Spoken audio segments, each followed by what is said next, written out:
This is the Preston Indians pregame show. Coming up, we'll take a look at tonight's game.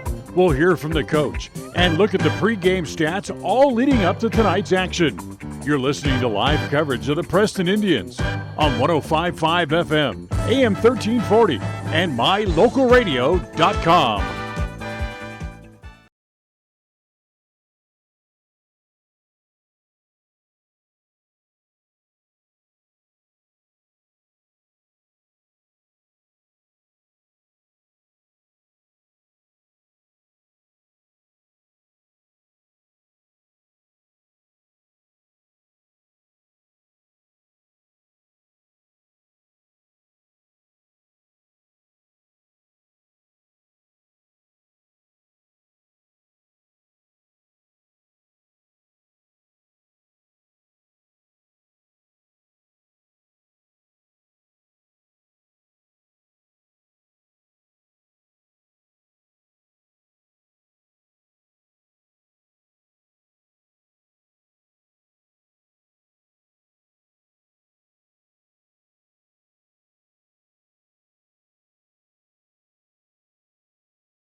into OBS to go on the air.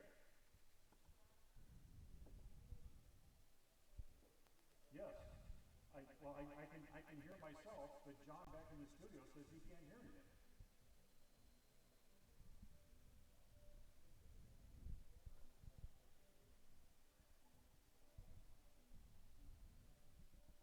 It goes into a little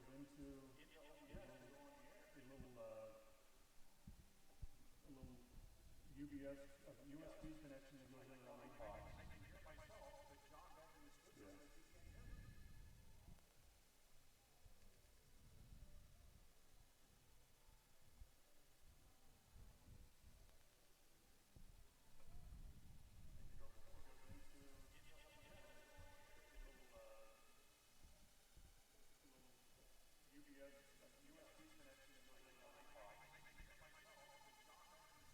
He's doing something on the computer. Test, test, test.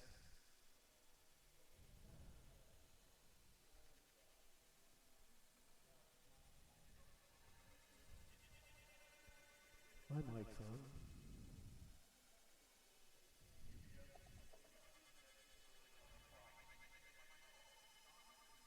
He's doing something on the computer. Test, test, test.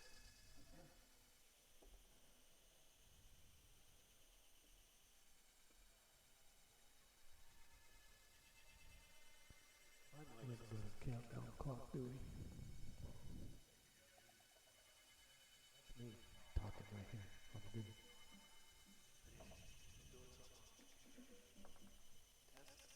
Test, test, test.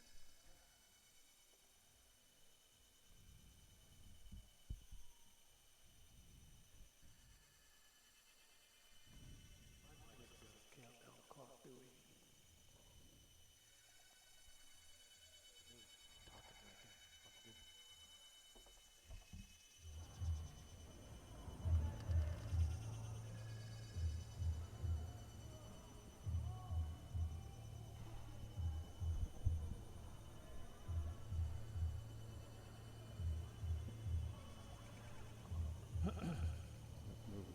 Yeah. John should be over here.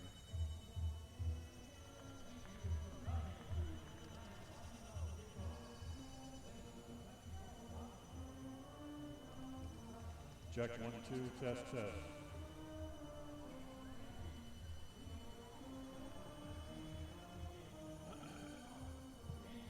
Yeah. Test, nothing yet. Test, test. John, can you hear me? Are we at the studio? He said he can't hear anything still. Check 1, 2, test, it's feeding the computer now. Yeah, we're getting background music, so. Test, nothing yet. Test, test. John, can you hear me? Are we at the studio? Switch at the station he's missing? He's done it before. Yeah, we're getting background music, so. It seems like it's getting to the computer. Test, test. John, can you hear me? We're at the studio. Switch at the station he's missing?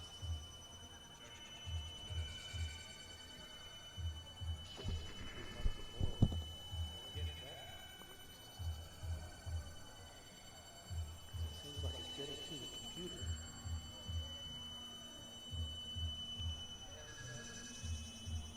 the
bit. Spend a few minutes with Coach Eric Thorson before we get going. You know, it's been a long summer, but the time is here. It's time to kick it off and play some ball. Oh yeah, it definitely is time. Our seniors, our players, our whole team is just excited. So yeah, it's go time. At what point over the summer or over the spring do you get itchy and you're ready to just get busy with it? I don't know if you ever don't want to play. Everyone gets real excited in June, of course, and you go to a few camps, and then you get this lull in July, and I think what happens, you hit this preseason, and you still kind of feel that July lull. But this week, I'll tell you, they're ready to go. They're excited. They're ready to play. They're ready for the season to begin. Last year you finished 4-6 after the loss against Bishop Kelly. How much of that was growing pains? Because you have a fairly young team. No, they were young, but they were good kids.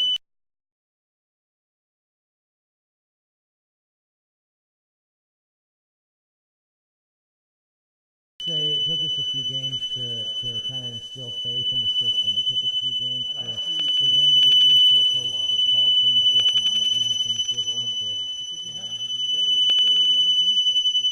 No, they were young, but they were good kids. Okay, all of a sudden the coach is yelling at them, and yeah, it did take us a few games to get put together, but I felt really good about the way we played the second half of the season. It took us a few games to kind of instill faith in the system.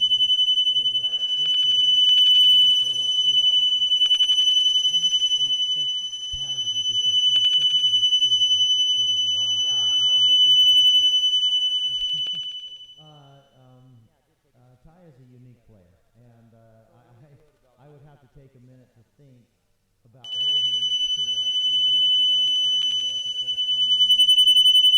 He did things that looked like a kid that was playing quarterback for the first time, which he was, and he did things that just really showed great leadership.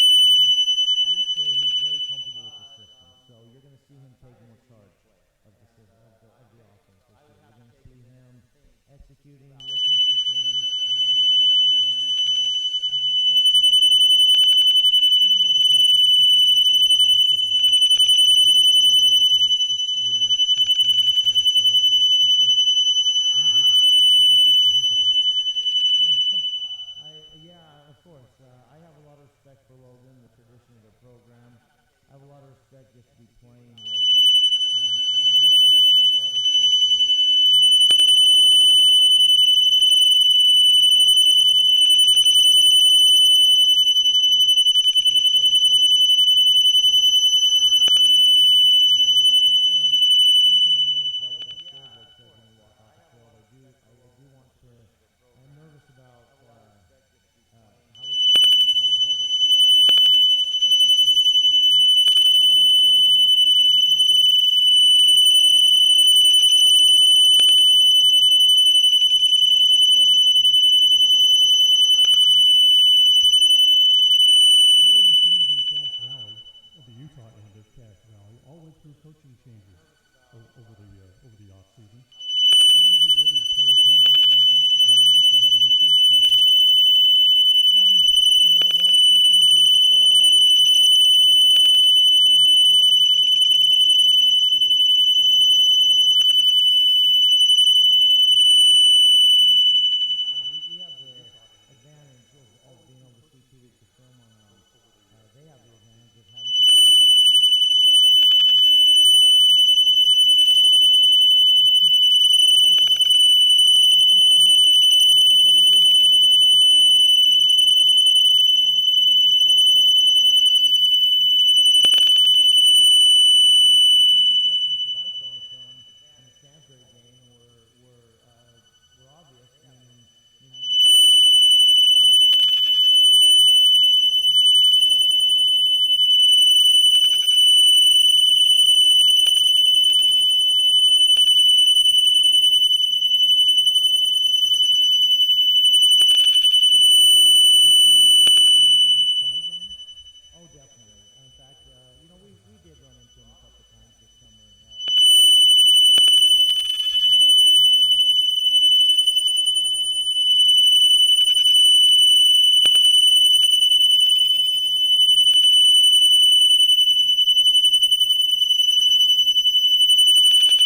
unplugged it via USB. First and 10, Preston.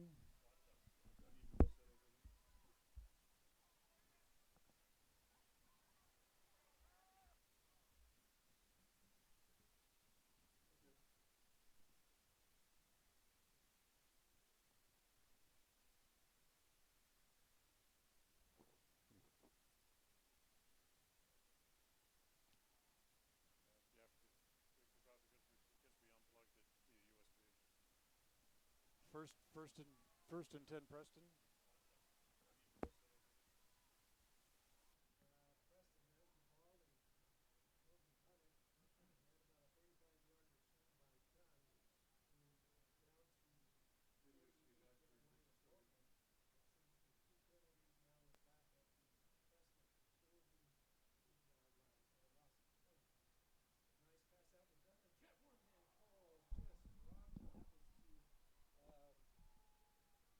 One, two, check.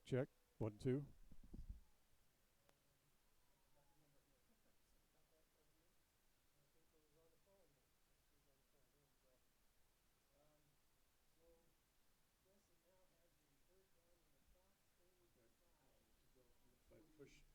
Push the main up a little bit. Push that up a little bit. Check 1, 2. Test. Logan. Ty Hyde's the quarterback. He's in the shotgun. Got Ty Hyde in the shotgun, takes the snap, looking over the middle, looking, throws deep across the middle, and it's going to be incomplete. Tried to go to Scotty Dunn. It was incomplete. As he went down and was hit, it would have been hit immediately, but it wouldn't have been enough for a first down. So it'll be 4th down and 25 for the Indians with 6:13 to go in the quarter. Call John's cell phone, Val. John Slaughter's on the air with him. Okay. Bye. Back punt for Preston. Preston back to punt. It's Isaiah Smith to punt. Punt, line drive, down, hit about the 25, picked up to the 20, coming down the sidelines, 30, 35, 40, dragged out of bounds. Almost a net collar tackle as run out of bounds over there on the near side.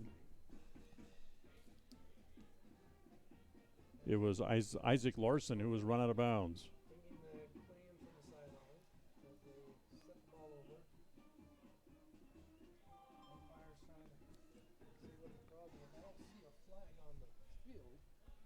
There's a flag back down here about the 37, back where Isaiah would have kicked from. And it would appear it's going to be against Preston is the initial indication. But they'll mark it off from where they stepped out of bounds. They'll mark it forward to the 47-yard line. That's where Logan will take over, 1st and 10. Okay, Logan, 1st and 10 at the 46-yard line. Working out of the shotgun. Wilson, left-hander, throwing deep down the far sideline. He's got a man. He's got it. And he's going to go in. Touchdown. 54-yard touchdown pass. Wilson to Isaac Larson.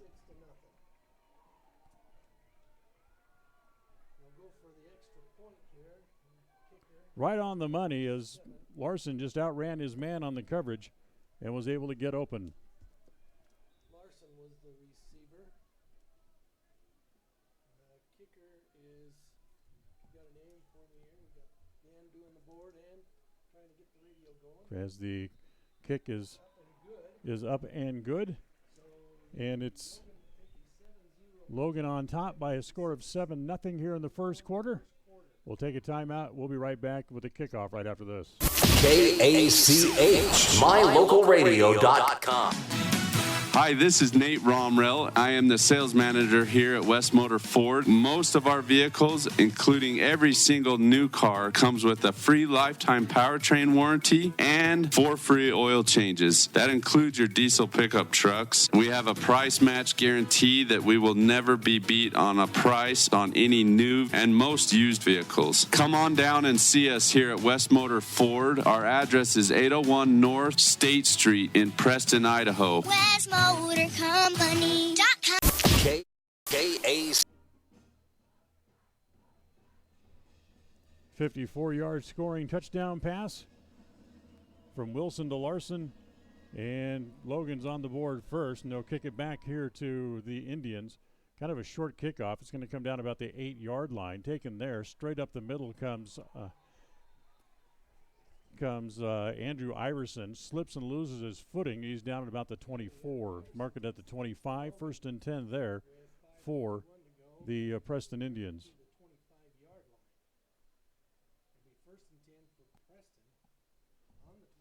1st and 10, Preston from their own 25. Ty will stay at quarterback. They'll go 3 wides, 2 setbacks, 1 on each shoulder of Ty, who works out of the shotgun.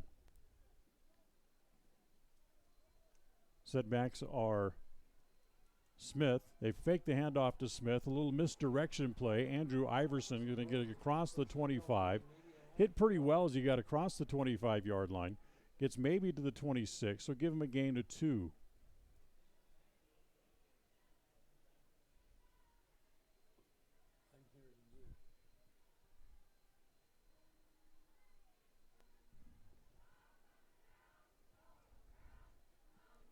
Second down. Call it 9 here for the Indians. As Ty's lined up behind the guards, so a little misdirection. Direct snap to Iverson. Going to get another short gain. Give him another couple of yards, and it's going to be 3rd down and about 7.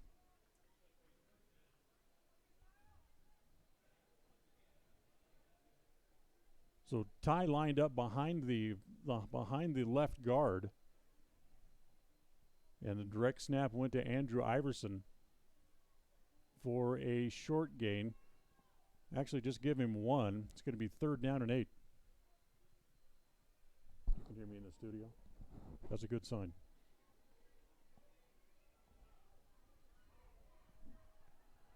Don't hang up yet. Not until they tell you to. Ty's going to go long for Scotty Dunn, and it's knocked away at the last minute. Fine defensive play there as Dunn, all the way down about the 30-yard line, had a step on his man, but then came back at the last minute and able to knock it away. It's bringing up 4th down and long here for the Indians, and the punt team will come back up. They'll have to give it back up to Logan, and they'll have pretty good field position here as Isaiah Smith, I believe, will kick it away. Smith out here as the snap goes to Smith. The punt line drive kick will come down again right about the 37-yard line. Makes a couple of moves, does the ball carrier, and now almost stops, trying to set up a block or a move, and he's brought down at the 40-yard line. I've never seen a ball carrier just absolutely completely stop and try to make another move. Yeah, well, he had nothing but white jerseys coming at him too. So I think he was just kind of deciding which way he wanted to go, but nothing helped. So are we clear back in the studio? I'm hoping because okay. Because you lost him. Okay. I lost him. I don't know if John's on or not, but I could hear you through the phone. Okay. So sorry, we're talking about technical matters here on the air, folks. We apologize. 1st and 10 here for Logan. Wilson will give this time straight up the middle. Open. Bounces it outside. 50, 45, dragged down from behind as making the run there was Cade Torlinson. And Zay Davis is the one that was able to pull him down or he would have been gone. Zay Davis was in the safety zone right there to protect from the touchdown, save a touchdown.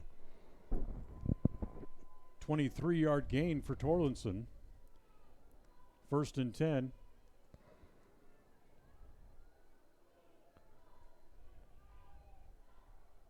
Once again here for for Logan. They'll swing it out to the far side. Breaks one tackle down the sideline. He's got a wide open walk to the end zone, touchdown.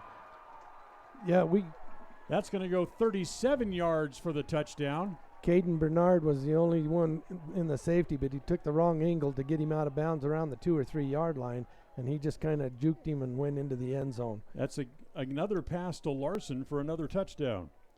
So a couple of big passes to Larson. First one of 54. That one goes 47.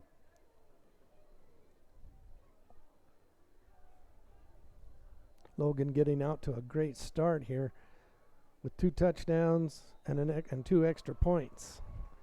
The extra point is up, and it is good. And we'll once again step aside for a moment with 3:55 left to go here in the quarter. It's Logan on top, 14-0. We're back with a kickoff right after this. KACH, mylocalradio.com.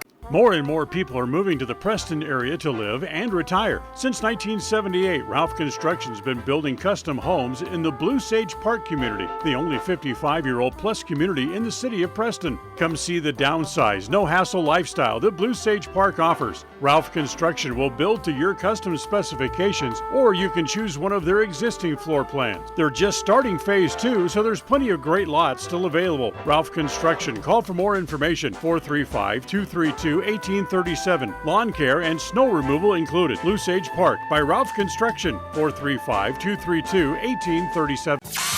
Listen for Dan Hubbard and Preston Indian Sports on KACH.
Go in the quarter.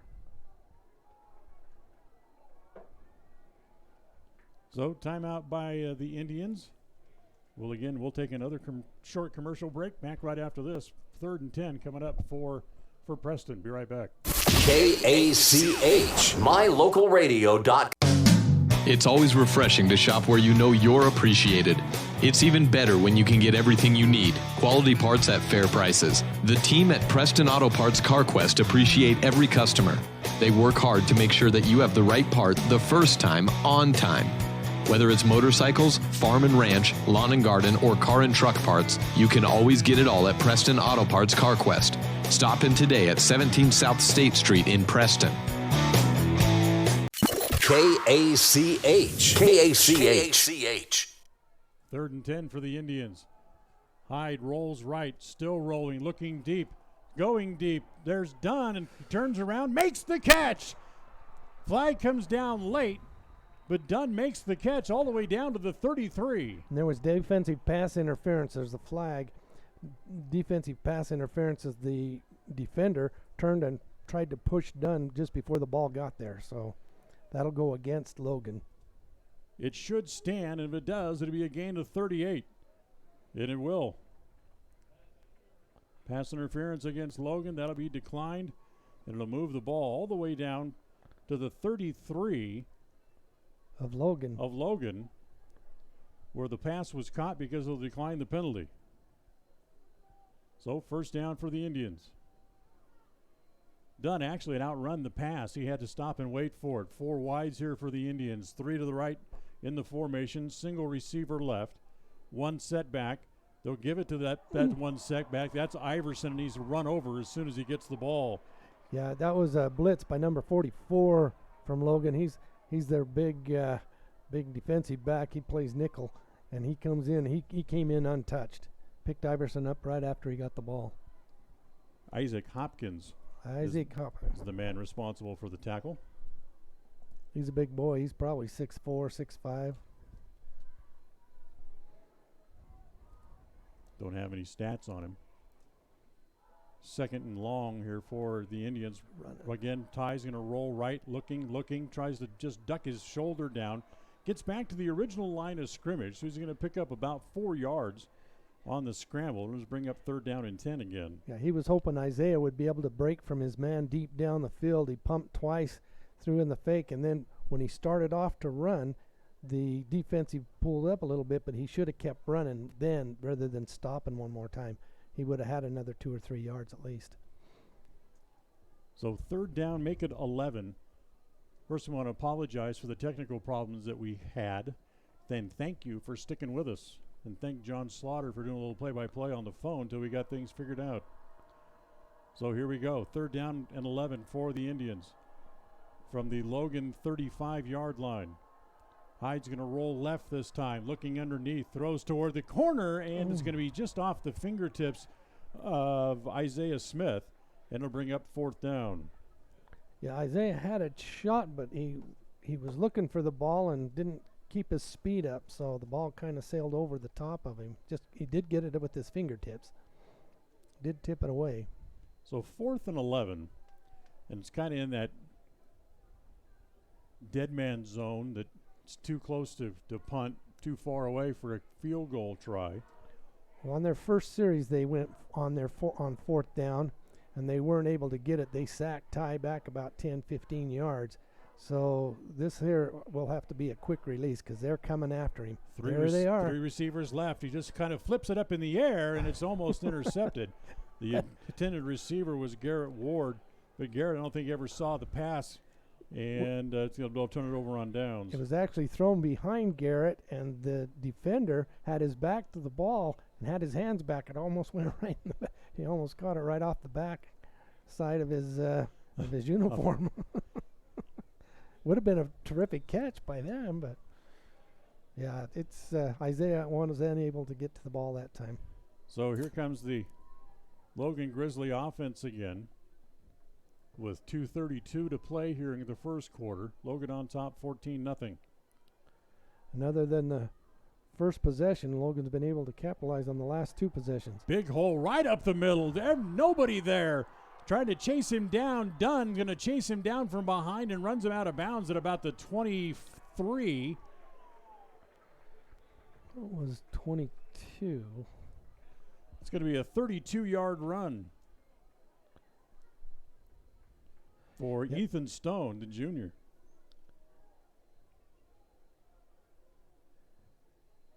Austin Ward was the one that helped save that tackle from the touchdown. Logan's moving the ball well. Their scheme's opening up well. Their big hole up the middle. See, they're sending the receivers way out, and they're really spreading out the defense. Now they're going to go high to the corner. He's got a man there. Touchdown. He's hit Isaac Larson again. This one for 23 yards and a score. Wilson is right on the money tonight. He has thrown perfect balls to 2 times to Larson and once to, who was that again?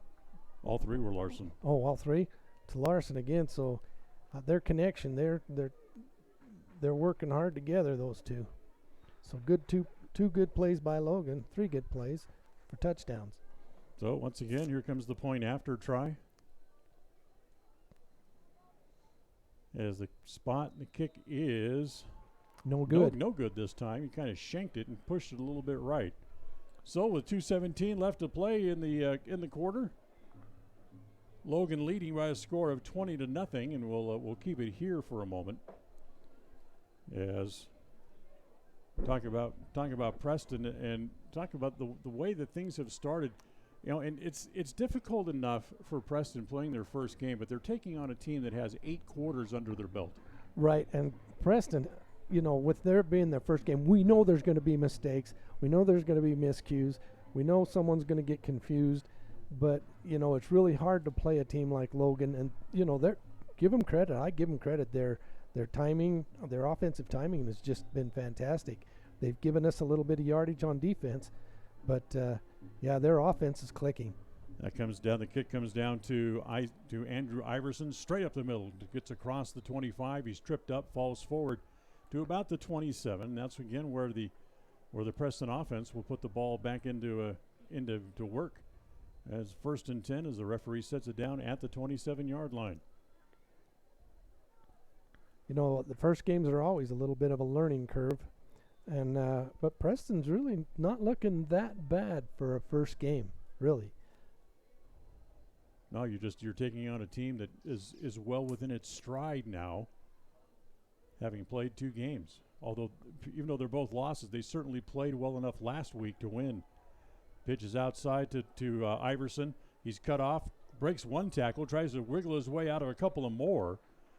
He's going to pick up a yard, and just about everybody on the Logan defense got a shot at him, but he couldn't get away completely. But that just goes to show the athleticism and strength of Andrew Iverson.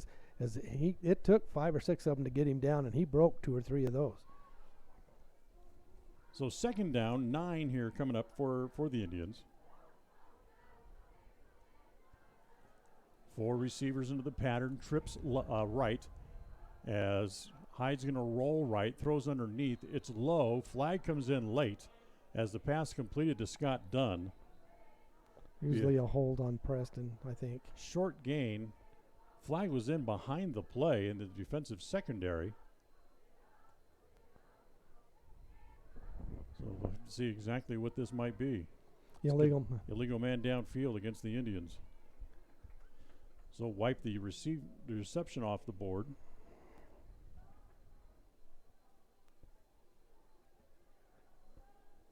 It wasn't enough for a first down anyway, so that'll give us 2nd and 2 downs to go 14 yards. So 2nd and 14.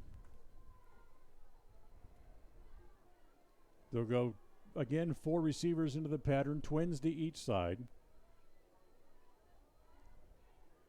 Hyde out of the shotgun, looking. Now he's going to swing it out. It's Hyde. The pitch to Iverson breaks a couple of tackles. Gets across the 25, ahead to about the 26, maybe the 27 before he's pushed back. Go ahead. That was probably the hardest 4 yards Iverson's had all night next to that gain tackle earlier. But, that was really hard. I thought he had Gordon Knapp down deep side, but I guess he decided to go with Iverson out in the flat.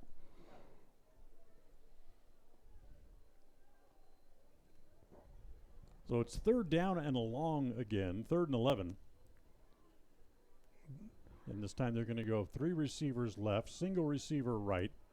The single receiver to the right is Scott Dunn. They're going to throw underneath to Dunn, and it's almost picked off. Yeah, that was a quick toss out to Dunn right there off the on the right side, and that defender saw it coming, was able to step up, almost tipped it up to himself and caught it. Jalen Sargent, who had 2 interceptions last year, almost had his first one of the year here. So 4th down and long again, and Isaiah Smith will come back in to punt again. Is that Larson, number 6? Yes. He's back deep to take the punt.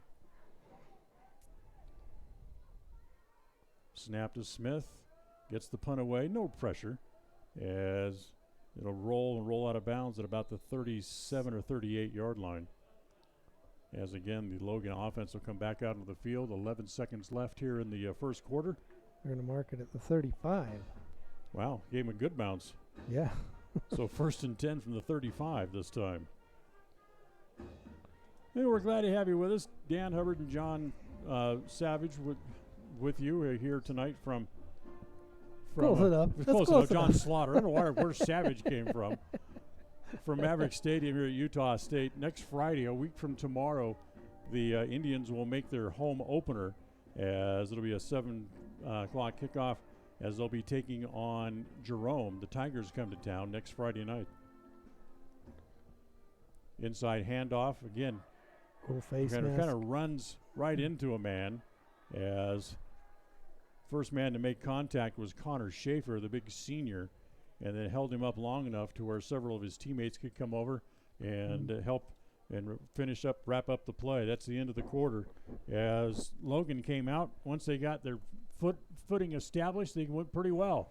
As they put up 20 points in the first quarter, they lead 20-0. We'll come back with a second right after this. KACH, mylocalradio.com. Whether a loved one passes suddenly and much too soon or after a long and fruitful earthly journey, the families of Northern Cache Valley have known for years they can rely on sensitive and professional care from Webb Funeral Home. Now in their beautiful full-service facility on the south side of Preston, Webb Mortuary urges you to consider the benefits of pre-planning final arrangements in order that your wishes are carried out and difficult decisions are not left to your surviving family members. Make an appointment soon to talk about pre-planning with your friends at Webb Funeral Home. Webb Funeral Home, established in Preston in 1925, has served the needs of Franklin County families and their neighbors for several generations. Now in their modern new full-service facilities just off Highway 91 south of Preston, Webb Funeral Home continues to offer caring and professional services to all residents of the area in their time of need. Funeral directors Douglas Webb, Ron Smaley, and Jordan Webb, along with aftercare specialist Jody Rasmussen, thank you for your trust in them and welcome your questions and concerns anytime. A message from your friends at Webb Funeral Home. KACH. We'll go back to work here in the second quarter. First play of the second quarter as they go forward just a little bit. Small gain. And it will bring up third down and a couple coming up here for the Logan Grizzlies here as we start the second quarter with Logan leading by a score of 20-0. They'll work out of the shotgun. Two running backs in the backfield with Wilson. He gives it straight ahead. It's going to be good for a first down. Still going forward as that's Cade Torlinson picks up the first down and plenty of extra. Yeah, I don't know what happened to our middle linebacker, but he got clear right straight up the middle until he was even touched. So that's an 8-yard gain for Torlinson. First and 10. I don't know what the delay was to move the chains. I didn't see a marker on the field.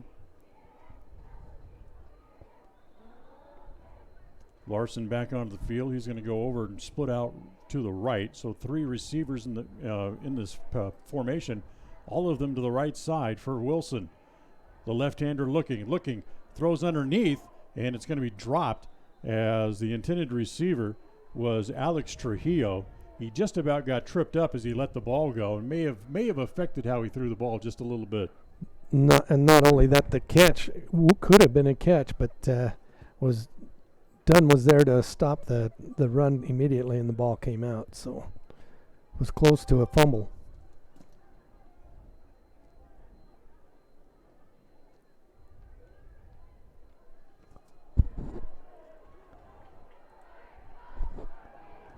Quarterback keep all the way around to the right side. First down for Wilson. The good run, got a good block out there to stop an apparent tackle. Yeah, picked up plenty of extra yardage. Look at a gain of about 18 on the play. And another first down. So once again, Logan driving, first and 10. They spot the ball at the Preston 32. Been a lot of balls thrown in this first half. Four receivers into the pattern here for the Grizzlies. They're going to go left. Man, wide open. Has it at the 20. Breaks a tackle ahead to the 10 and finally falls forward and falls out of bounds. Andrew Thompson with a big catch. Yeah, and Scotty Dunn was the one able to save that tackle or make that tackle and save the touchdown.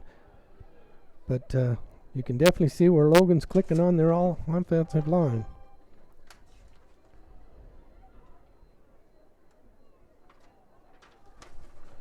when last week we talked about they scored all those points.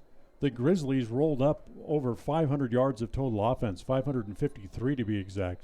And a false start here called against the Grizzlies. That'll push them back 5 yards. So it'll be 1st and 15 for the goal, for a touchdown. They do have to make a touchdown because they went out of bounds right at the 10-yard line.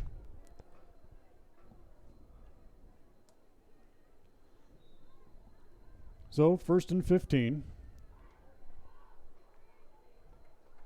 Wilson again. 3 receivers, 2 to the right, 1 left. Pair of running backs. So hand off up the middle. That'll go to Torlinson straight ahead. Breaks a couple of tackles. Touchdown. Yeah, he just went straight north and south on that run. He just went right up the middle. Broke 1 tackle, and then was tackled right at the goal line. So in and over the line, that's all it takes. So Torlinson with a 15-yard run for the score.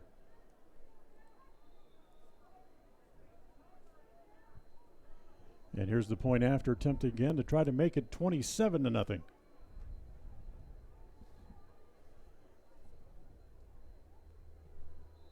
Spot and the kick, good. And this one is good.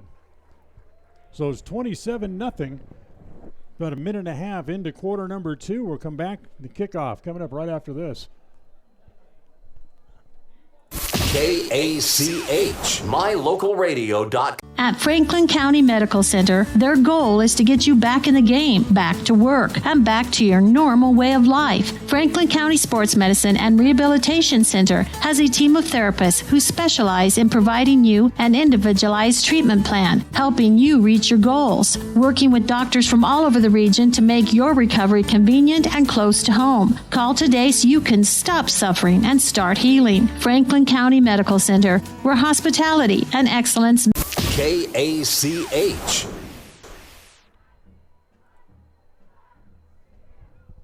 Welcome back. Logan to kick off again as they put a foot to it. Driving kick again right down to Smith. That goes over Smith's head and out of bounds. This one will be a touchback, and it'll be 1st and 10 coming up again for the Preston Indians here as they get the ball back again, as the kicker, Andrew Thompson, able to bang it through the end zone.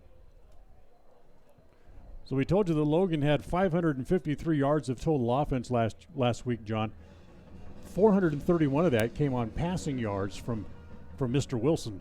Yeah, Wilson's he's a very poised quarterback. He doesn't panic when he drops back. He finds his targets quick.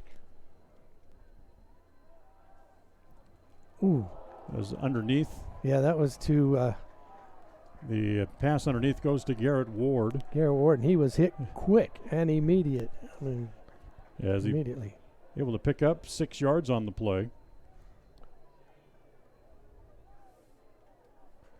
So 2nd down and 4 coming up here for the Indians. Clock runs, 10:13 to play here in the first half. Preston takes their signals from the sideline. They get down and then they get ready to go and then look over to the side for the thing. Trips left, single receiver right.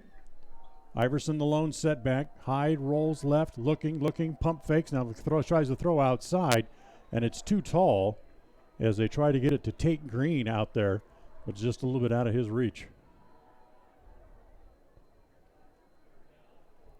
So we'll bring up 3rd down and about 5. Yeah, it looked to me like he was telegraphing. He looked like he was going in that direction the whole time. So Logan had a pretty good snap on it. So here comes the 3rd down and 5 play. Again, they're going to go trips right, single receiver left. Again, they're going to roll right, pitch it back to Iverson. Iverson tries to get around the corner, gets maybe a yard, but he's brought down short of the yard to gain as he gets up to about the 28-yard line. It was kind of an interesting call there. Logan didn't look like that was surprised at all at that run. So 4th down, and they'll go for it as Ty just jumps forward, and that big 6'8" and 6'9" frame able to pick up the 1st down. Yeah, I think he just stretched out over the center and jumped over him just stretched out for as much as he could get and was able to get actually 2 yards past the marker. So they'll spot the ball at the 34. 1st and 10, Preston from there.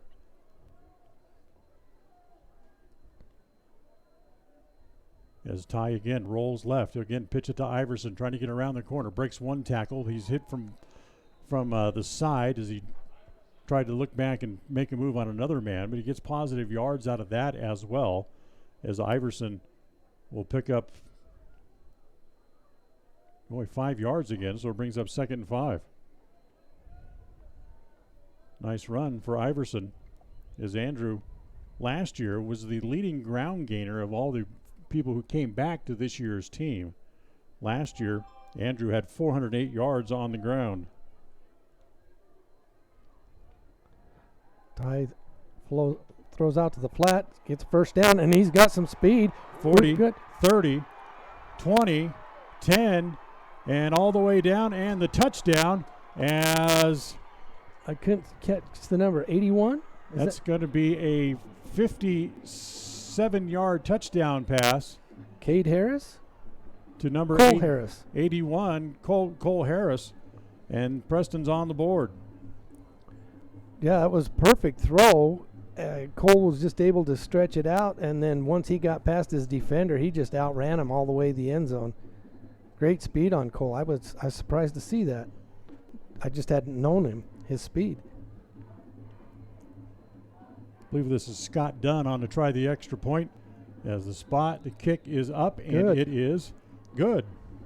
So Scott Dunn gets the Preston Indians on the board with the extra point, and it's now 27-7 here in quarter number 2 with 8:06 left. Take a break, back with the kickoff right after this. KACH, mylocal.radio.com.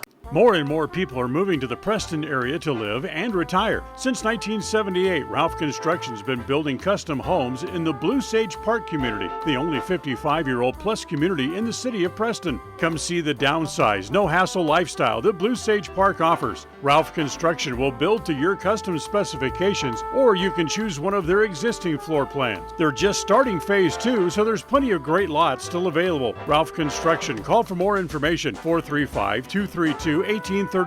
Lawn care and snow removal included. Blue Sage Park by Ralph Construction, 435-232-1837. Listen for Dan Hubbard and Preston Indian Sports on KACH. Smith to kick off. Line drive kick over toward the 10-yard line. It's going to drive him over under the corner. That's Larson, tries to go up the sideline, breaks a couple of tackles till finally 3 other Indians come over and bring him down at about the 19-yard line. So a short return this time by Larson. 1st and 10 for the Logan offense. And it hasn't been a case to where they've been getting excellent starting field position. They've just been hitting on the big plays. Yeah, that's true. And Larson has showed his athleticism there on that run back as he was leaping over players and breaking tackles. So Larson with 3 touchdowns already. 27-7 Logan leads here in quarter number 2. Inside, nope, they're going to fake over the middle, and it's going to be dropped. And Andrew Iverson broke that one up perfectly. He reached in. It was a catch, but he knocked it away from Larson to make that incomplete. So great defensive play by Iverson. So 2nd down and 10. It's one of the few things that has not gone right for the Logan offense so far here in the first half tonight. Especially a pass, but it was a good pass. Wilson made a good throw. It's just that Iverson made a good defensive play to break it up. Hand off inside. Runs right into several Preston Indians as Jordan Keller, the first man to make contact. And it's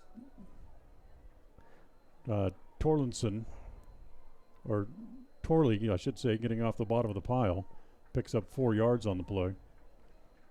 Also, Ty was also on, made a good play, helped bring that tackle down.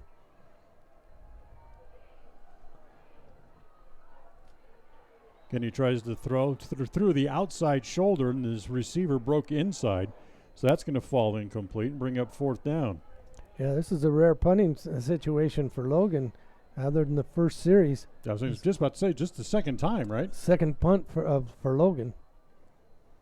Scott Dunn goes back deep to receive the punt. It's 4th down and about 6 or 7. Thompson into punt.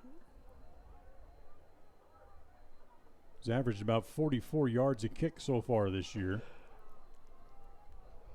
Scotty Dunn stands at his own 35 to await the kick. And this will be a delay of game penalty called against Logan. That's going to push him back a little bit farther. Yeah, they had 11 men on the field. They brought another one in, got halfway in, and hit, and the kicker had to wait until he was off the field to hike the ball. So otherwise that would have been a penalty with too many men on the field.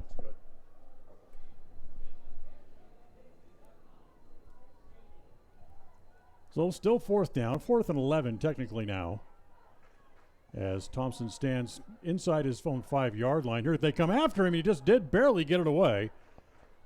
And it's going to take a bounce over toward the sideline before Dunn can get to it. And it bounces out of bounds at about the 44-yard line. So a pretty good punt by Thompson under duress. No return, and 1st and 10 for the Indians at their own 44. Yeah, we had a potentially could have blocked that kick, I think, but it was close. There's a restroom out there. Is that what you need? So Ty coming back out. Calling the play in the huddle. 1st and 10 here for the Indians. They'll put a man in the slot to the right side this time. 2 receivers right. Iverson, the lone setback. Fake to Iverson. Hyde looking. A lot of time to throw. Now he's going to roll right. Throws. He's got a man wide open and throws just out of his reach, as Garrett Ward was open and had plenty of green space in front of him. Yeah, Garrett was out there all by himself, and Ty had a good 6, 7, 8 seconds to throw that ball. So, yeah, it's just a little bit off the mark, though. It's too bad that pass didn't make a connection, because there wasn't anybody within about 10 yards of Garrett. Exactly. Yeah, that would have, could have, should have. So 2nd down and 10. They're going to empty the backfield, put 5 receivers in. Diamond formation right, lone receiver left. Ty rolling, still got a lot of time. Lobs one down the middle for Dunn. He's got it at the 25. No one's going to touch him. Touchdown. No flags on the field. What a beautiful throw by Ty Hyde that time. And that diamond, when it come down, Ty, who was the receiver? Dunn. Dunn broke off the diamond, and he just went right to the middle of the field, and he was all alone. Beautiful pass over the top, and a touchdown for the Indians. 57-yard touchdown pass makes it 27-13. And Scotty, after putting his team on the board, now going to try the extra point. Garrett Ward will hold. Spot kick is no good. So it's going to stay 27-13 with 6:52, I should say, left here in the second quarter. In the second quarter. Take a timeout. Preston will kick it off when we come back right after this. KACH, mylocalradio.com. Qualifications and rules apply. See institution for details. So I'm a typical banking customer. And I'm a nearby ATM. And I'm taking $20 out of my account. And I'll process that $20 and take back $4. Why do machines designed to give us money end up taking it right back? Introducing Kasasa, the free account that pays refunds on ATM fees and a lot more. To find a free Kasasa checking account near you, search KASASA. Ask for free Kasasa checking at Advantage Plus Federal Credit Union. Federally insured by the NCU. KACH. mylocalradio.com. Whether a loved one passes suddenly and much. Be a 5-yard penalty. So Smith on the kickoff kicks it out of bounds. That'll be a 5-yard penalty here against the Indians. Oh, they're going to take it on the 35. And they'll take it on the 35 instead. So 1st and 10 from the 35 for the Grizzlies.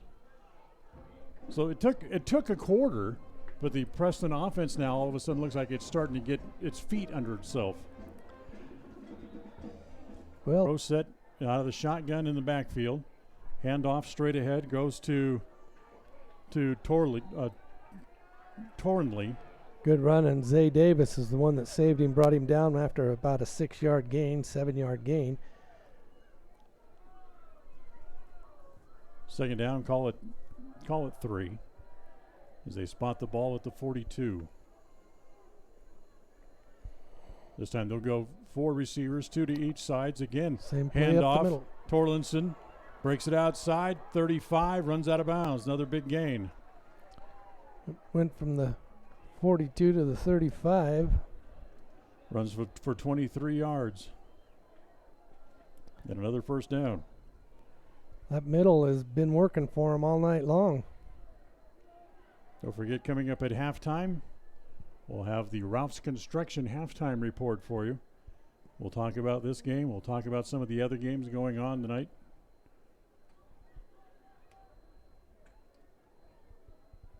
And we'll go over the scoring from the first half as well. 1st and 10 again. Again, another handoff to Torrenley as he tries to cut back Garrett Ward, not going to buy it, and he'd be able to bring him down. I almost thought he brought him down by his face mask, but it must have been around the shirt on the front of the collar. Don't forget, Utah State kicks off their season tomorrow night. The Aggies are in Winston-Salem, North Carolina to take on Wake Forest, the Demon Deacons. Kickoff is at 6. Pregame show tomorrow starts at 5 right here on AM 1340 and 105.5 FM KACH. And then, of course, tomorrow night as well, it's Westside football.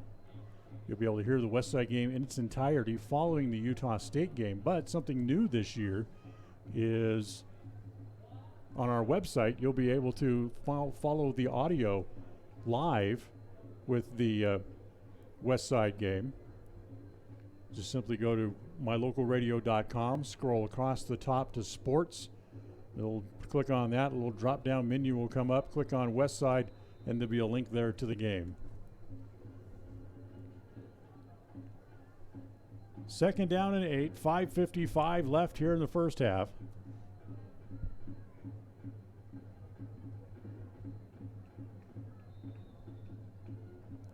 Look like we're in a 4-3-4. Wilson wants to throw, looking, goes deep into double coverage, and it's knocked down right at the goal line. Actually, Dunn was back there on the defense. They tried to get the ball again to Isaac Larson, but this time can't make the connection, and Larson's slow to get up. He's just kind of trying to crawl to the sideline. I believe it was Isaiah Smith that got his hand up and knocked the ball away. So the catch wasn't able to be made, but both Dunn had a big play in it. Not sure the officials see the injured man laying down there just outside the goal line. Now they like a cramp. A penalty flag is down. It's going to go against the Indians.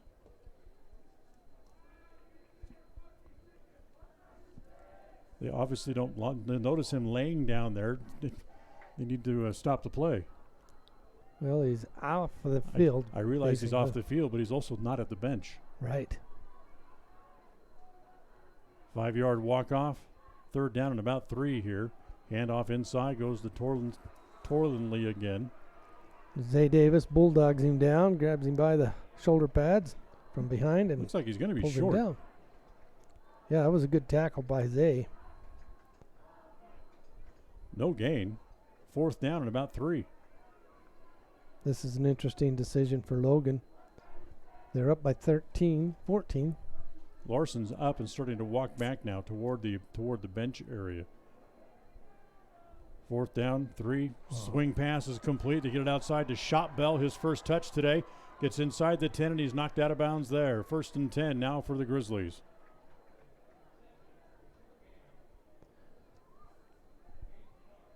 Gets it all the way down inside the 10, knocked out of bounds at the 8. And Now it looks like we'll have a timeout called here as the Grizzlies offense wants to come over and talk to the coach. Call it a 22-yard pass completion and a first down. Yeah. Looks like Larson got up. It looks like he just had a cramp in his leg, but he was out of left of the end zone there, so just off the play. But it's interesting, like you said, that they didn't bring him back to the box or call play. I mean, you need to be able to check on his welfare first of all. Right. He's not getting up, as he was able to walk back under his own power. A little bit of a limp, like you said, it looks most likely a cramp, but he's able to walk back and find a spot back on the bench.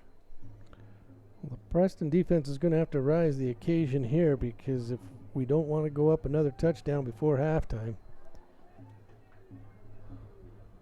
This is the first of 2 games here tonight, coming up 20 minutes after our game is over. It'll be Skyview, which is the #1 ranked 4A school in all of the state of Utah, as they'll go up against the Shelley Russets. Shelley coming off a season last year where they were 2 and 7. Who's number 5 for Preston? I don't have a number. Oh wait, it's Bernard. Bernard. Kennard Bernard. Caden Bernard. Caden Bernard. I'm sorry. Looks like they took him off without a helmet. They took him off the field. Tornley runs straight ahead, gets inside the 10, down to about the 7.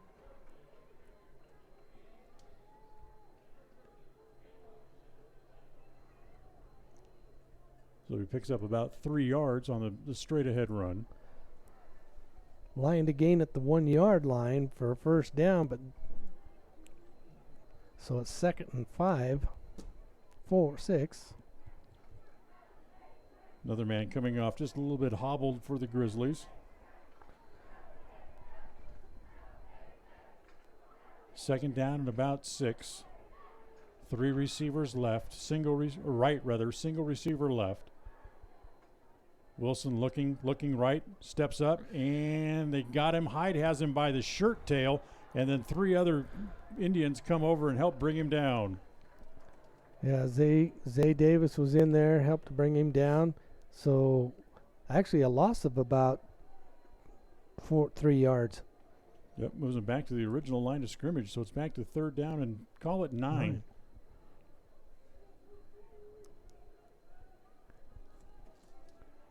This is a big play for Preston here. They set the ball down right at the 10-yard line. So 3rd down and 10. And again, you're absolutely right. This is a big play. Wilson looking, throws for the end zone, and again knocked down on the defense.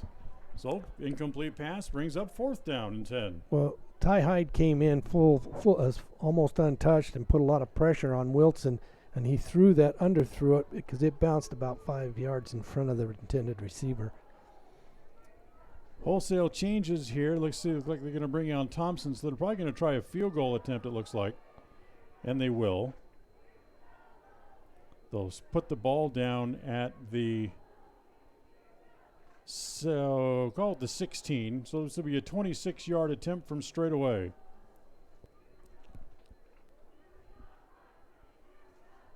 Kick is down, and it is no good. Good. Oh, it is good. Looked like he pulled it left, but it was good. I can't tell if it crosses that bar or not on this side for some reason. But yeah, it wasn't a high kick. It was straight on, but good nevertheless. So it makes it 30-13. And again, we'll keep it here, as we'll bring you the rest of the first half here without a commercial break.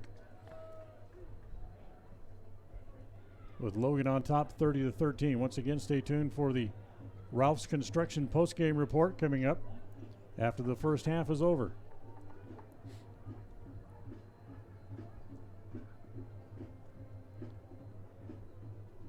So they spot the ball at the 40. Thompson getting ready to kick it away.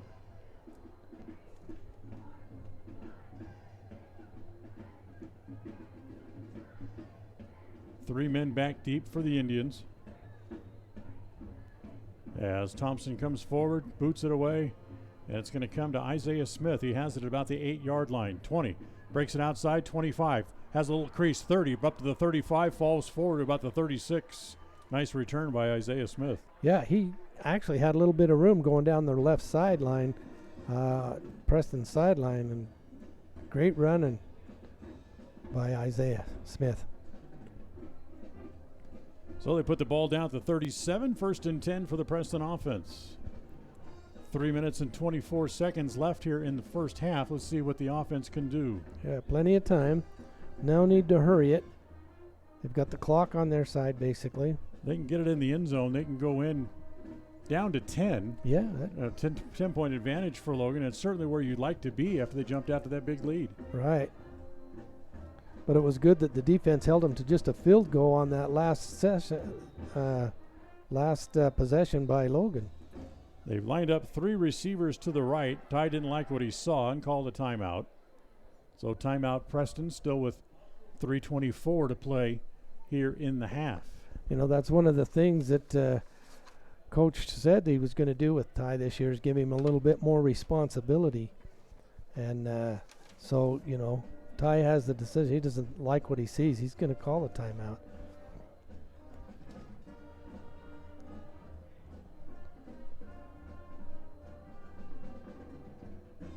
So next week they're at home against Jerome. 2 weeks from tomorrow night, their first road game of the year. They'll go to Twin Falls and meet up with Canyon Ridge, and then come home for a couple of more home games against Century and then against Bonneville. I think I'd almost call this a home game for them. That both teams are locally here, local. Underneath, Gordon. They go to Knapp. Knapp Yep. makes the catch, gets ahead. Call it about a 6-yard gain. 2nd down and about 4 coming up. I'd like to see him involve him a little bit more too. He's got the height. He's a good 6'6", and he's got the height. I'd like to see them implement him in the catches a little more. 2nd down and 4. Clock's running under 3 minutes now to play here in the half. 2:50 on the clock as Ty calls the play. Trips left, single receiver right. Iverson the lone setback. They'll throw it underneath left. It's caught there. Gets a 1st down yardage and being run out of bounds after he picks up the 1st down as the pass complete by Cole Harris again. Cole Harris. Harris, who had the touchdown catch of 64 yards earlier here in the quarter. So another 1st down here for the Indians. Going back to the no huddle. They'll stay in the same formation. 3 receivers left, 1 right. Iverson the lone setback with Hyde, who works out of the shotgun.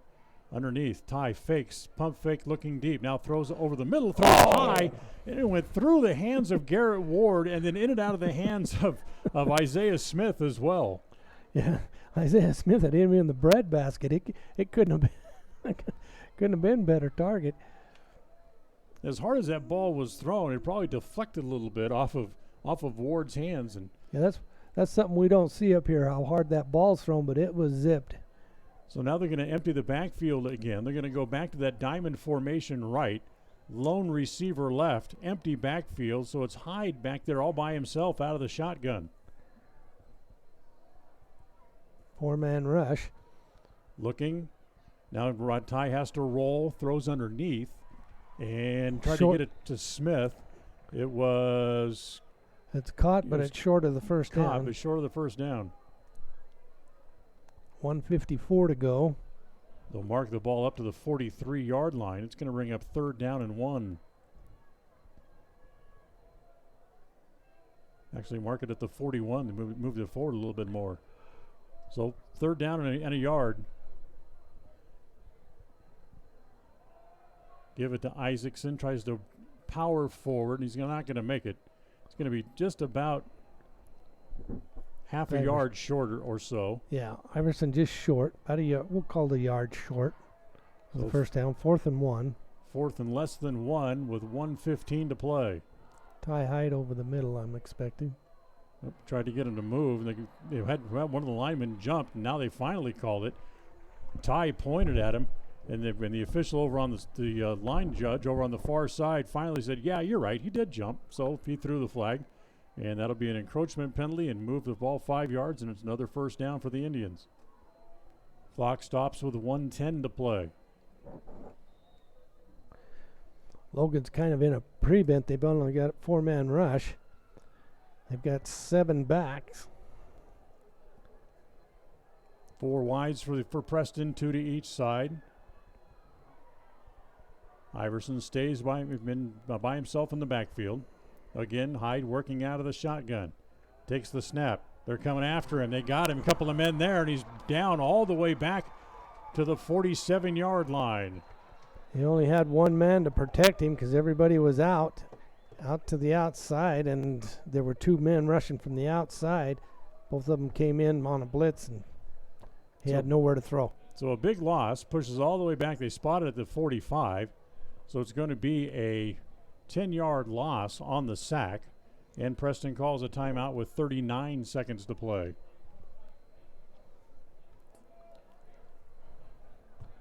Look for something deep down the field if we can get blockers.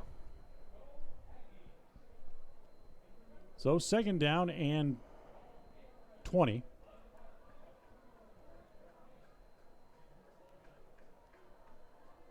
Yeah, maybe 1 shot at it with 39 seconds left. Throw one deep and see if you can pick up some positive yardage and go from there.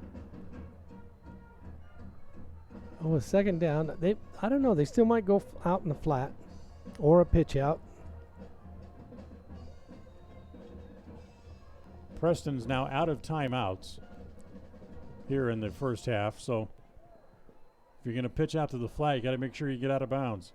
Right. Ward comes back in motion here to the right side. Now they have twins to each side. Hyde looking, swings it out. It goes to Smith. Smith's hit at the 40. He doesn't get out of bounds. Drive ahead to the 38. Now you got to hurry. Clock runs. 30 seconds left in the half. Yeah, I knew it was going to be something, but instead he cut back to the inside. He should have cut to the out of bounds, whether it was 1 or 2 yards less or not. Time ticking away. 8:17 seconds left. 3 receivers left for the Indians. Preston, as Hyde looking, throws down the middle toward the end zone. Dunn wrestles for it, and it's picked off. It's Larson who has it again. Dodges out of 1 tackle. Gets back to the 20, 25, 30. Has a flag down, and now breaks another tackle, and finally runs out of bounds at about the 50-yard line. Let's see what the flag is, because time has reached triple zeros on the clock. Let's see what the flag is going to be. It's going to be holding on the return against the offense, or against, I should say, against Logan. Logan on the defense. But they became offensive once the ball possession had changed over. Right. So it'll be nullified, and it'll just end the quarter. Because it won't end on a defensive play, but on an offensive play. Right. It was post-possession. Preston starts to run off the field. But now Hyde and the coaches want to know what it's going to be.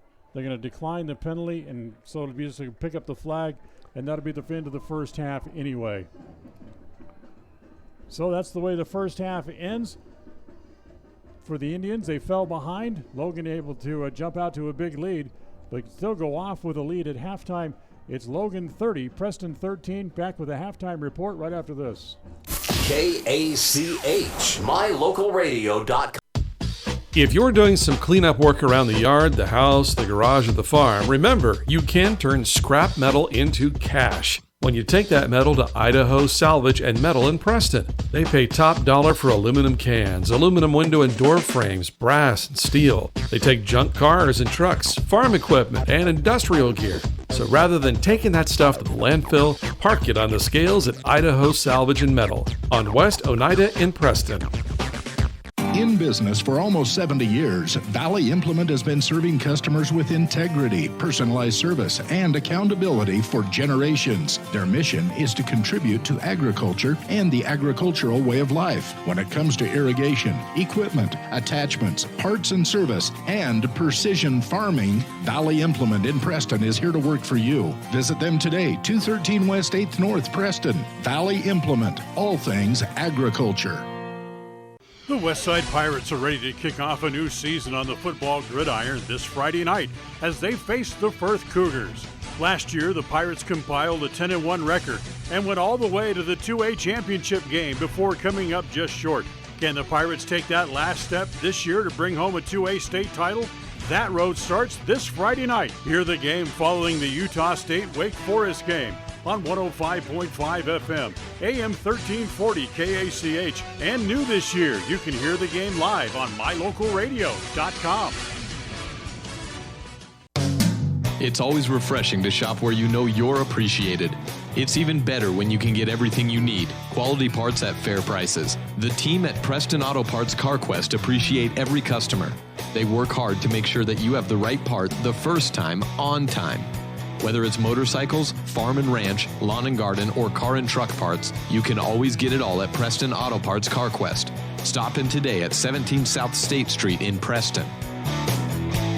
The Halftime Report, sponsored by Ralph's Construction. More and more people are moving to the Preston area to live and retire. Since 1978, Ralph Construction's been building custom homes in the Blue Sage Park community, the only 55-year-old plus community in the city of Preston. Come see the downsized, no-hassle lifestyle that Blue Sage Park offers. Ralph Construction will build to your custom specifications, or you can choose one of their existing floor plans. They're just starting phase 2, so there's plenty of great lots still available. Ralph Construction. Call for more information, 435-232-1837. Lawn care and snow removal included. Blue Sage Park by Ralph Construction, 435-232-1837. KACH. Well, we are at halftime. Logan leads 30-13 after the first half. But John Slaughter for the Indians, who played the first quarter like a team who hadn't played yet this year against a team who had 8 quarters under their belt coming in.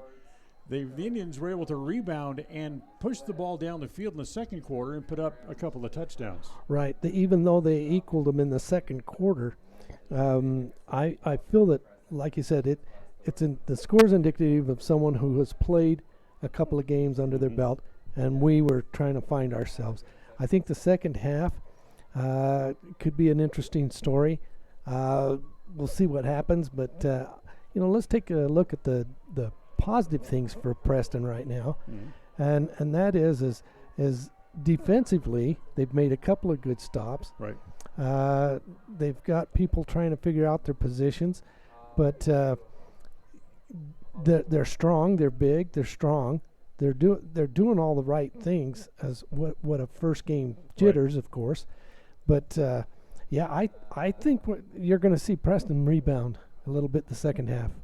Now, Ethan Wilson, the quarterback for Logan, who had over 400 yards passing last week and certainly came right out and started right back and tried to put up another number like that this week, had touchdown passes in the first quarter of 54 yards, 47 yards, and 23 yards, all 3 of those going to Isaac Larson, the 5'11 junior. Yeah, and but he's an athlete. You can tell just by watching him run down the field. He plays both offense and defense. He is definitely an athlete. He's run back, made some great run backs on punt returns. So he's a big key to their offense. And Wilson is money. He's throwing the ball like a professional quarterback, I think, today. Andrew Thompson had a 15-yard run, I should say, for a touchdown. The point after made it 27-0 before Preston could get on the board, but they finally did. Ty Hyde hits a big play. He hits Harris for a 64-yard touchdown pass. The point after made it 27-7, and then coming back in their next possession, Ty hit Scotty Dunn for 57 yards. The extra point was no good, and it made it 27-13, and then closed out the scoring. Thompson with a 37-yard field goal made it 30-13, and that's where we stand here at halftime. So that's the way the scoring went in the first half here this evening. We'll take a timeout. We'll come back. We'll talk a little bit more about the first half of tonight's game right after this on the Ralph's Construction Halftime Report. KACH, mylocalradio.com. In Franklin County, they know it's what's on the inside that really matters. That's why they offer advanced radiology and imaging using the latest in technology, performing x-rays, CAT scans, MRIs, nuclear testing, ultrasounds, mammography, and much more, right in Preston, Idaho. With short wait times and a highly skilled staff available around the clock, they'll help you reach a diagnosis quicker. Make sure your doctor knows you want to save time and money closer to home. Let them be the next to take your picture. Franklin County Medical Center, where hospitality and excellence meet. Whether a loved one passes suddenly and much too soon or after a long and fruitful earthly journey, the families of Northern Cache Valley have known for years they can rely on sensitive and professional care from Webb Funeral Home. Now in their beautiful full-service facility on the south side of Preston, Webb Mortuary urges you to consider the benefits of pre-planning final arrangements in order that your wishes are carried out and difficult decisions are not left to your surviving family members. Make an appointment soon to talk about pre-planning with your friends at Webb Funeral Home. Webb Funeral Home, established in Preston in 1925, has served the needs of Franklin County families and their neighbors for several generations. Now in their modern new full-service facilities just off Highway 91 south of Preston, Webb Funeral Home continues to offer caring and professional services to all residents of the area in their time of need. Funeral directors Douglas Webb, Ron Smaley, and Jordan Webb, along with aftercare specialist Jody Rasmussen, thank you for your trust in them and welcome your questions and concerns anytime. A message from your friends at Webb Funeral Home.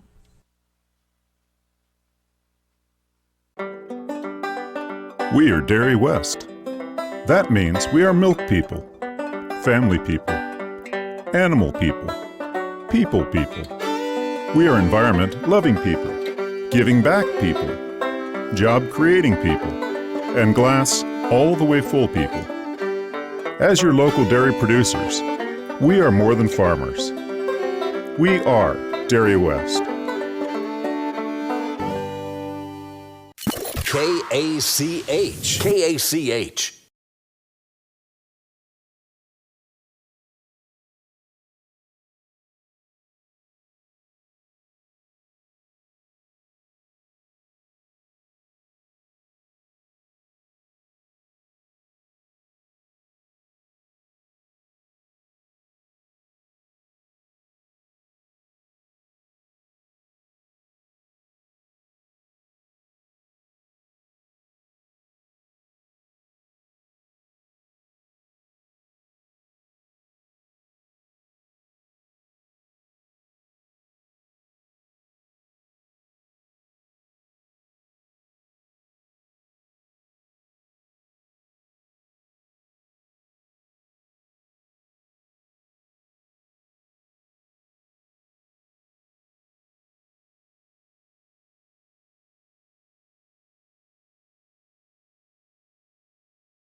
So we'll see how that goes tonight. But Shelley's coming back off a tough year last year, as they were only won 2 games all of last year. So that'll be an interesting game. But it sounds like they're in the same predicament that Preston is. This will be Shelley's first game of the season, and Skyview's got 2 games under their belt. Yeah, exactly. Skyview's 1-1, and as the number 1 team in 4A in the state of Utah. Yeah, you'd expect a little bit more out of them. I know that Mason Fallsliff had been the quarterback for them, the basketball commit to the University of Utah. Well, I was looking at their roster, and I didn't see Mason's name on the roster. I don't know if he's playing this year or not. Be interesting to find out. Yeah, that'll be a good game. So if you're in the neighborhood, you might want to step in and see that one too. Yeah, you can still come in and see the second half of this game if you're in the area, and the second game, the nightcap of the doubleheader. It's just $7 to get in, so you still come in and take in a couple of good high school football games. Tonight is also the final game of the NFL preseason. Everybody's in action tonight. The Colts are at the Bengals. Falcons are at the Jaguars. The Minnesota Vikings are in Buffalo to take on the Bills. Pittsburgh Steelers take on the Panthers. The Eagles meet the New York Jets tonight. The Giants against the Patriots. Lions against the Browns. Ravens are at the Redskins, while the Dolphins are in New Orleans to take on the Saints. The Rams travel to Texas to Houston to take on the Texans. The Tampa Bay Buccaneers are in Dallas to take on the Cowboys tonight. The Titans are in Chicago. They'll go head-to-head against the Bears. The Kansas City Chiefs, really like them. The Kansas City Chiefs are in Green Bay to take on the Packers, while the Cardinals are in Denver to face the Broncos. The Chargers head up to the Bay Area. They have the 49ers tonight. And the Raiders, coming off that game where they played on that 80-yard field in Canada last week, they get to play the whole 100 yards this week. No Canadian exchange rate needed tonight. As they get the whole 100 yards, the Raiders are in Seattle to take on the Seahawks coming up. And, of course, coming up a little bit later on tonight, BYU and Utah kick off their seasons head-to-head at the Lavelle Edwards Stadium. Yeah, that'll be a fun game to watch. I don't know, with Utah ranked number 7, I believe. Is it 7 or 14? They're up there, yeah. Yeah, but they're ranked. They're nationally ranked, and then BYU has some things to prove this year. They want to come out from their from last year's downfall and come out and see what they can do. They've lost 7 or 8 in a row to the Utes, so they have something to prove and certainly have a streak to break. And another reminder for you that, of course, coming up tomorrow night, the Utah State Aggies will be opening up their season. They're in North Carolina to take on Wake Forest. The Demon Deacons will play host to them. We'll have the coverage for you starting with the pregame show tomorrow night with Scott Gerard starting at 5 o'clock tomorrow.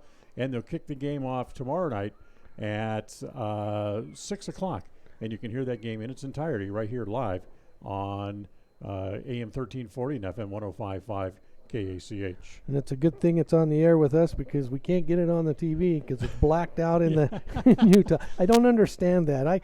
There's a lot of people who'd like to see it on TV, but at least we can get it on the radio. Listen to it, KACH. Yeah, exactly. It's get the full game. It's supposed to be on the new ACC network. I understand they've had some problems with the network, even though it signed on back at the beginning of the week. They've still had some issues, and they cannot. But the game would have been blacked out anyway with the game for anybody in Utah, so you can't see the game. But there are a couple of places you can see the game. You can go sign up for a trial account on Hulu, have a 7-day trial, watch the game, and then cancel your account. That's what some of the other radio talk show hosts have been advocating around the Cache Valley this week. And also there's another one. There's another service you can do that with as well. They offer a 7-day trial, watch the game, and then immediately cancel it and say you didn't like the way it worked. I don't know. There's a lot of people now that are taking away their certain broadcasting situations and sticking with the Hulu and Netflix and things like that to get what they want to watch. Sling TV and things like that.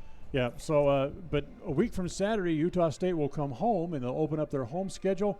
Stony Brook will be here a week from Saturday as the Aggies will play their first home game under the new old coach, Gary Anderson. Returning to here to Logan. And is that Weber State next week? No, it's Stony Brook. Stony Brook. Oh, that's right. Well, that ought to be fun for us. So they're holding the clock. I'm not sure why. Both teams are standing ready to come back on the field, but they've stopped the halftime clock with 3 minutes left in the halftime break. I'm not exactly sure why. Dance team's still out on the field, so maybe that's what they're holding. While they're doing that, we'll squeeze in another break. We'll come back. The second half kickoff coming up just moments away. Logan leads Preston 30-13. We're at halftime here from Maverik Stadium. KACH, mylocal.radio.com. More and more people are moving to the Preston area to live and retire. Since 1978, Ralph Construction's been building custom homes in the Blue Sage Park community, the only 55-year-old plus community in the city of Preston. Come see the downsized, no-hassle lifestyle that Blue Sage Park offers. Ralph Construction will build to your custom specifications, or you can choose one of their existing floor plans. They're just starting phase 2, so there's plenty of great lots still available. Ralph Construction. Call for more information. 435-232-1837. Lawn care and snow removal included. Blue Sage Park by Ralph Construction. 435-232-1837. It's the end of a long day and your feet are tired, or are you running behind schedule? But you need milk and eggs. You don't want to have to walk clear to the back of the store to get a gallon of milk and a dozen eggs. I suspect we all can relate to both of those stories. The great news is that this problem has been solved by Stokes Market in Preston with a recently installed new cold case right near the front door. If you just need a gallon of milk or some eggs, you can find them right inside the front door. Visit Stokes Market today in Preston. If you're doing some cleanup work around the yard, the house, the garage, or the farm, remember, you can turn scrap metal into cash when you take that metal to Idaho Salvage and Metal in Preston. They pay top dollar for aluminum cans, aluminum window and door frames, brass and steel. They take junk cars and trucks, farm equipment, and industrial gear. So rather than taking that stuff to the landfill, park it on the scales at Idaho Salvage and Metal on West Oneida in Preston. Across the FM airwaves, we're heard at 105.5. On the far-reaching AM dial, we're at 1340. And on the internet at mylocalradio.com. Wherever you find us, we are KACH, Preston, Smithfield, Logan.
Yeah, Larson gets the ball and he can go. He can fly.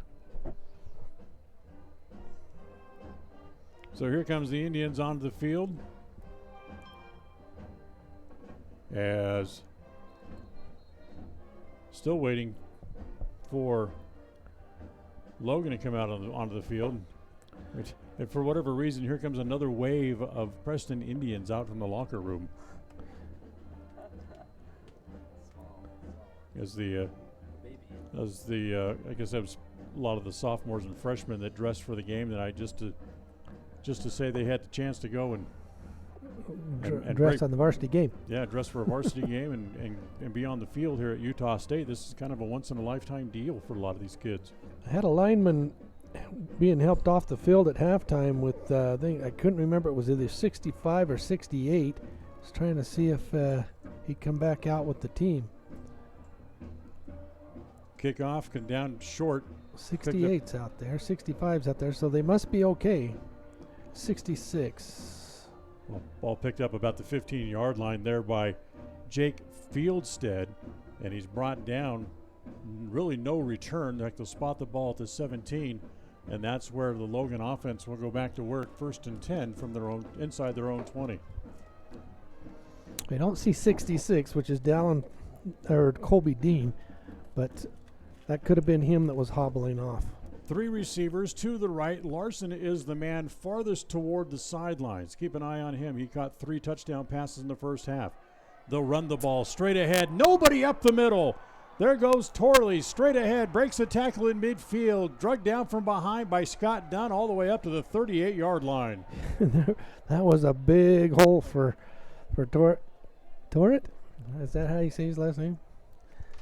But, yeah, that was a big hole. That was a big run for him from the 20 to the 50-yard run from the 17 all the way forward to the 37-yard line. First and 10 after the 50-yard run. Tell you what, they've spread out that offense again, and it just empties out the middle of the Preston defense. It just guts it, and there's nobody there. Wilson throws, throwing to his intended receiver is too high, and not caught. Chris Shopbell, the intended receiver. That's one of the first throws I've seen Wilson make that wasn't pretty close to target. So they'll bring up 2nd down and 10. And the Logan offense not really in a hurry. Clock is stopped, however, after the incomplete pass, so they'll take their time. Again, 3 receivers into the pattern, 2 to the far side. Inside handoff. Shopbell almost ran over his own man. In fact, he almost had the ball stripped away from him. But Preston was there and able to stack him up. Connor Schaefer was the first man to get to him and try to stop him, but it took 3 or 4 Preston Indians to get him all the way to the ground. No gain on the play. Brings up 3rd and 10.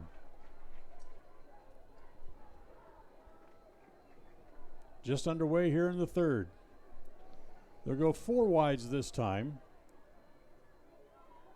2 to each side. Wilson working out of the shotgun. Looking right. The lefty throws deep for the end zone. He's got a man out there, but it's going to be knocked away. And it was closely intercepted by Dunn. Is that Dunn over there on that side?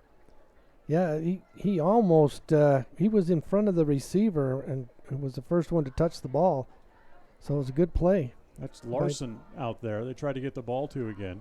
But Scotty knocked it away. 4th down and 10. Yeah, they put Dunn on Larson because he's a speedster, and Dunn's been able to keep up with him. They're not going to punt. They're going to go for it here in Preston territory. 4th and 10. Wilson again wants to look right. Throws underneath. It's caught, as that should be good enough for a first down. I think it is. I think it'll be a first down. As Larson again slow to get up with that cramping problem he had in the first half. And it looks like he's down again. Another cramp in the right leg as training staff comes out to check on him. As it will, they've already changed the down box. To 1st and 10 for Preston. Let's see. There's a 1st and 10 for Preston. They mark it short. They must have. They mark it knee down at the 30 as they come out, and they're working on Larson. He's up now. He'll hobble off again. Yeah, that's a cramp. He's got that right leg just as stiff as he can get it. As it looks like, it's going to be 1st and down and 10 for the Indians. That's the offensive line coming out. They're going to be on the ball. So 1st and 10 here for Preston. So the pass to Larson comes up just short. So they have the ball at their own 29. Brock Shank and Dallin Palmer right there in the middle of the line there. They're ready to go. Out of the shotgun. Direct snap to Hyde. Throws underneath. That is Harris. Harris really stopped for no gain. Yeah, he wasn't able to get loose once he caught the ball, but his mechanics was correct. He caught the ball and then decided to run because as soon as he touched the ball, they had 2 defenders on him. So 2nd down and 10 after no gain on the completion. 3 wides to the left side, or right side rather, for the Indians. Single receiver right is done. Hyde throws underneath to Harris. Harris again takes a big hit, drops the ball, and it's going to be loose. It's going to go to... they're going to call it down. They're going to say incomplete. That was a terrific hit on him. Yeah. They call it incomplete. Harris took about 2 or 3 steps before he took that lick and dropped the ball. Nope, they turned it over to Logan. Did they change their mind? Yep. Okay. That's a turnover, a fumble charged against the Indians, their first turnover of the night. Yeah, defense is on the field, and Logan's offense is now coming out. Wilson bringing the crew out. So that's the first turnover tonight for either side. Yeah. For first and 10 from the Preston 27. Yeah, that was a strong hit Logan put on the receiver there for Preston. I can't remember who caught it. That was Harris. So first and 10. Straight ahead handoff. Tornley gets across the 25, head to the 23. Garrett Ward there to jump on his back and wrestle him down. Gain of 5. Well, they're going to mark it back to the 24-yard line. Garrett's cousin was the rodeo queen. Oh. At that great Preston Night Rodeo. Had a chance to interview her and talk to her. She's a very nice girl. Here's Torley again running around the right side, gets around the corner, puts his head down, and gets in or right down to the goal line. Touchdown. Yeah, he took Caden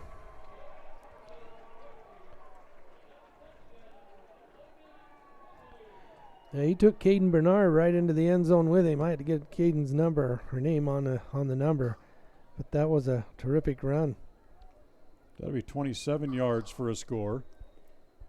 And now Thompson on the kickoff, kick the extra point once again.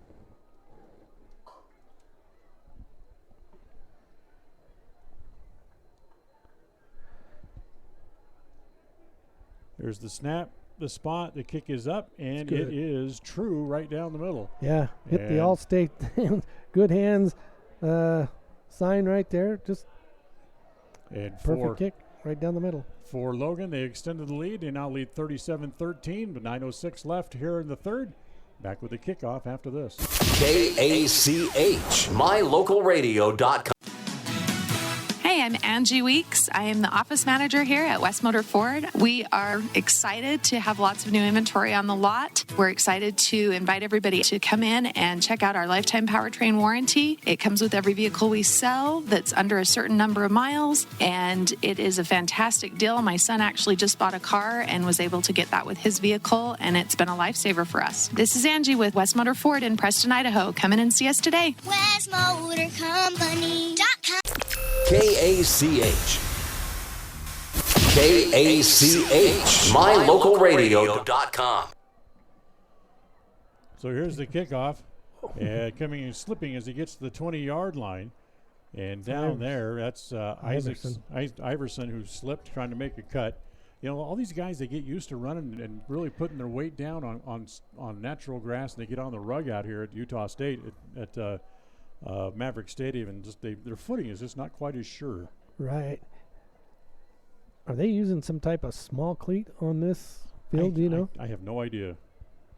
What kind did they use yesterday over in Logan for the JV? Regular cleats? Yeah. That might be part of the problem. So first and 10, Hyde wants to throw, pump fake, rolls left, grab him by the shirt, and he's going down all the way back to the 15. Yeah, he almost got the pass off, but the defender for Logan grabbed his jersey and kept swinging him around. He had no leverage to throw. Took just a little bit too much time to develop and not able to get the pass off. So loss of 5. Second down and 15 coming up here for Preston.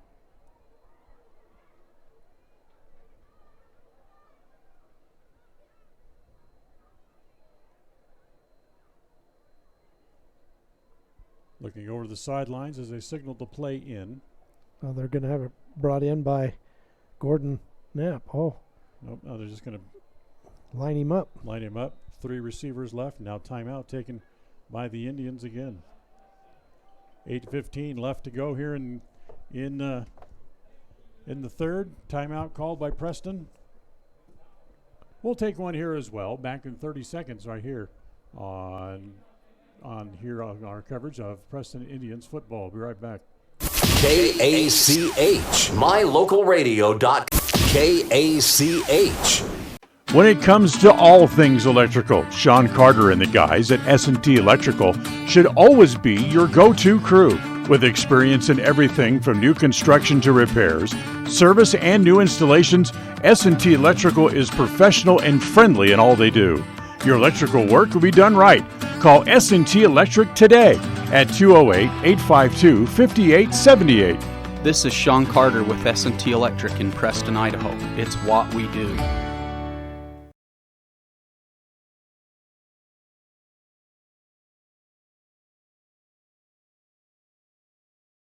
Here we go, back to action as the play, throw underneath, goes to Iverson. Iverson falls forward about the 24. It's a pretty good gain. About 8-yard gain. Gains about 8 yards on the play, on the little pass underneath. And it's going to bring up third down and call it about 7 here for Preston as we go into the 8-minute mark remaining in the third quarter.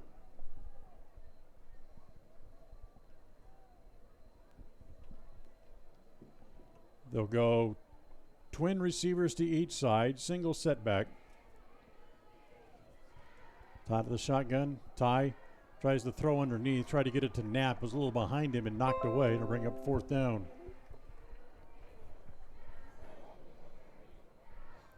That was a tough throw because he had a defender right in front of his face when he threw that ball. So it looks like he's limping a little bit. Isaiah Smith coming onto the field. The Indians will punt it away.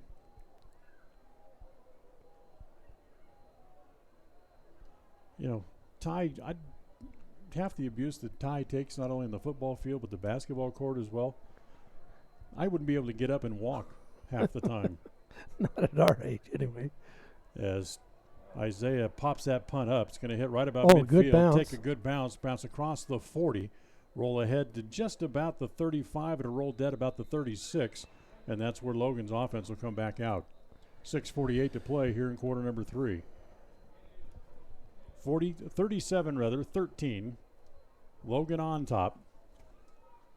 As boy, they put 40 or more points on the board last week, and their offense really has not missed a beat from what they did last week to here tonight. No, their offense has been pretty impressive.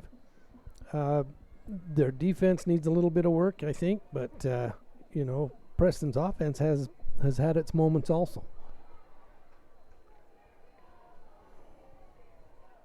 So 1st and 10 is the Grizzly offense waiting for the play to be signaled in from the sideline. We haven't talked about it yet, but Brett Bowen is the new coach at Logan this year. Played his high school ball right here at Utah State as the handoff goes to Tornley, and he loses a couple of yards to bring up 2nd down and 12. And saying that a coaching change happened at your high school within the state of Utah is an understatement. There was 25 total coaching changes for varsity programs within the state, and everyone within the Cache Valley in the state of Utah got a new coach this year. Yep, that's so true. And it's hard to get a program, whether it's been successful or unsuccessful, to turn around. Get used. But coaching is not a long time where you sit in one spot for a long time. No, you're right. They tried to get the ball to Larson on the 2nd and 10 pass. It was incomplete and brings up 3rd down. I think I was reading somewhere where University of Utah's coach is the longest the longest tenured coach in the valley. Right. In the state. Well, actually in the country. Here's a long throw to Larson again, and it's going to be incomplete. He wants a flag. Thought he was tripped up, but I think his own feet tripped him. Caden Bernard and he were kind of hand jousting and going down the sideline, but no call. 4th down and 12. And Logan will find it. Looks like punt the ball away for the first time tonight. Yeah, one of the coach from, was it Skyview, I think? He packed up and he moved to California. He's now coaching at one of the schools that was in the league that I was in high school, coaching at South Hills. Wow, nice. A very affluent area. That's a big step up for him. We've had a couple coaches come from California up here to the Cache Valley, I believe, 1 or 2 of them. Yep. Yeah, it's a musical chairs. 4th down, and Logan took too much time trying to get the punt team on the field. It's going to move them back 5 yards. So they'll put the ball down at the 30. And it'll still be 4th and long. and still in a punt situation, and they'll give it up still. Isaacson deep for the Indians. End over end punt. It's going to land about the 35, take a good bounce. Ahead to the 25, still rolling down to the 20, where it's finally going to roll dead at the 20-yard line. And that's where the Preston offense will come back out with 6:01 to play here in quarter number 3. Half the yardages on those punts is not how far it goes in the air, it's but how far it rolls after. Absolutely. When you get that had a good roll, end over end. A natural surface like this with a hard base underneath it, you can get good bounces and good rolls, that's for sure. So Hyde back out there after hobbling off the last series. 3 receivers in the formation, pair of running backs in the backfield. Iverson, the deep man in the eye. They'll give it to Iverson. He's going to come right. Got a good block. Makes a move, gets across the 25, dives forward to the 26. Nice run, gain of 6 there for Andrew Iverson. He had a good block up there, gave him a little bit of a hole. So, yeah, good run by Iverson. Again, they look over to the sideline to get the play. They're going to go 3 receivers right, single receiver left. That's Knapp, the lone receiver, over on the left side. Davis in motion, back to the left side. He gets the handoff from Ty. They string it out well, does Logan, and finally bring him down. Be a loss of a couple of yards, back to about the 24. Yeah, he never could get a door to open up for him to go through there, so he kept stringing it out to the sideline. Finally, they caught up with him.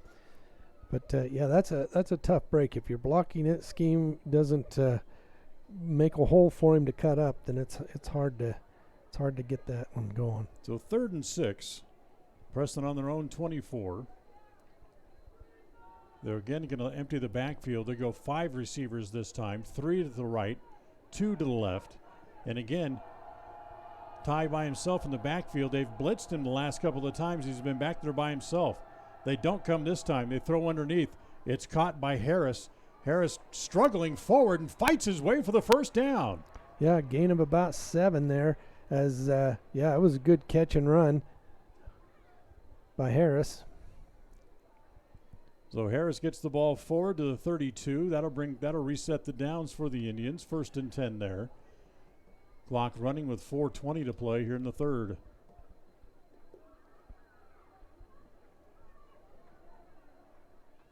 Again, they'll go 1 running back, man in the slot, and 3 receivers this time. Ty steps up behind center to say something to his line as he notices something in the defensive set.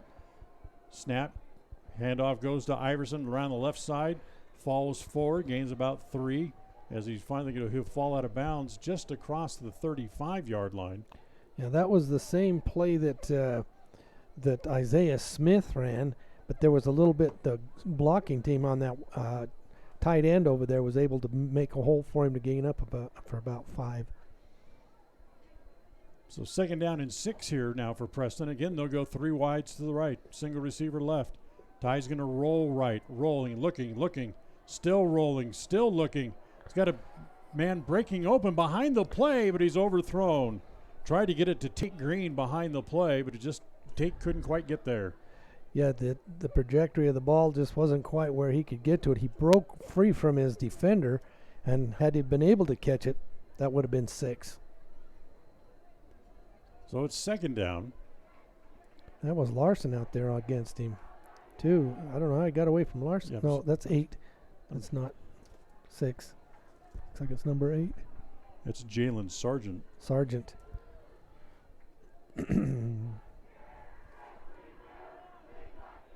So 2nd down. 2nd down and 11 now. Again, they'll go 4 wides, twins to each side, single setback. Hyde's going to throw quickly out into the flat. That goes to Smith. Smith spun around, still on his feet, dives forward and gets near the first down. It's going to depend on the spot. And now a flag comes down behind the play. Yeah, I don't know what the flag, because it looked like it came from the far side over there, but holding on defensive holding. That's what they're saying. They're holding against the defense. It looks like the run would have given them first down yardage anyway. After that ball holding against the defense, indeed.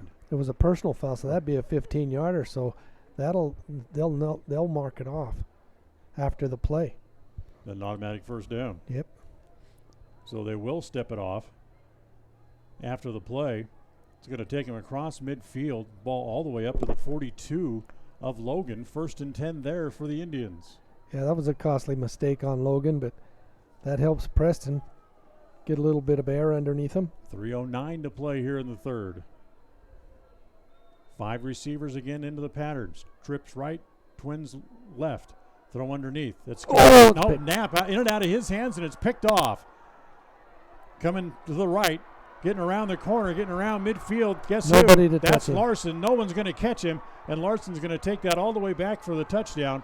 That's about a 45 or 65-yard touchdown return for a interception return, rather, for a touchdown. That ball went right through both hands of Gordon Knapp into Larson's hands, and he just come around to the far side and down the sideline, but it was Knapp that was closest to catching him before he went across the end zone.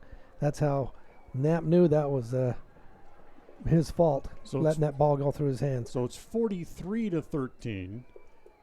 Again, Thompson on to try the extra point and try to tack on 3 more with 2:46 to play here in the third. 1 more. There's the snap, the spot. The kick is a line drive, but it is good. And it's now 44-13.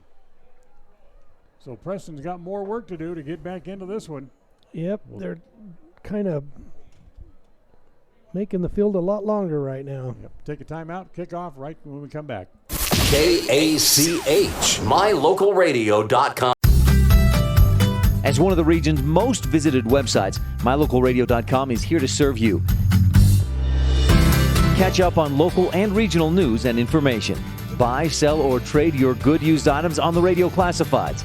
Stream your favorite music all day, every day, or catch our live coverage of your high school teams in action, all on mylocalradio.com.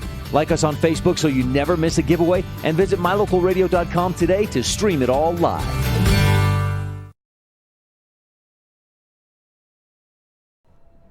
Here's the kickoff. Going back deep. Iverson watches it bounce at the goal line, and he has to bring it back to the 20. He's tripped up as he gets to the 20-yard line, falls forward ahead to about the 22. It's kind of interesting. I thought it was going to bounce into the end zone, but it hit the ground and went straight up. So Iverson says, "Hey, I'm in play." And that's not a gonna live go in the end ball. zone. Yeah. So he decided to take it, but he got it back, gain him maybe 20 yards off of bringing it out, 20-yard run back. Well, Preston was able to move the ball fairly well before the interception. They have 2 minutes and 40 seconds left here in the third. So they try to get something moving on this drive.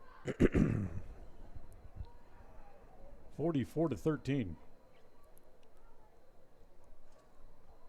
But like you said, I mean, that's an interception that goes right through somebody's hands. They had another mistake earlier, so there's only been a couple of mistakes for the first game of the year. Right. And they go right back to that same play, and this one is caught back out to the 45-yard line as they go right back to Harris. It goes to Harris. Yeah, that was a nice throw by Ty, right on the money, and a good run pattern by Harris. 23-yard gain. Out in front of his defender. Nice throw by Ty. They'll spot the ball at the 46. Clock runs with 2:25 to play in the quarter. 3 receivers right this time as they love that spread offense. Single receiver left. Ty fakes right, looks left, nothing there. Now just has to whip it, and it's going to be caught as again Harris gets across midfield up to about the 48. Yeah, that was kind of a broken play because he was almost about ready to be sacked. Hyde was, and just found Harris out there in the flat. And just kind of whipped that ball from his belt buckle. Yeah, exactly.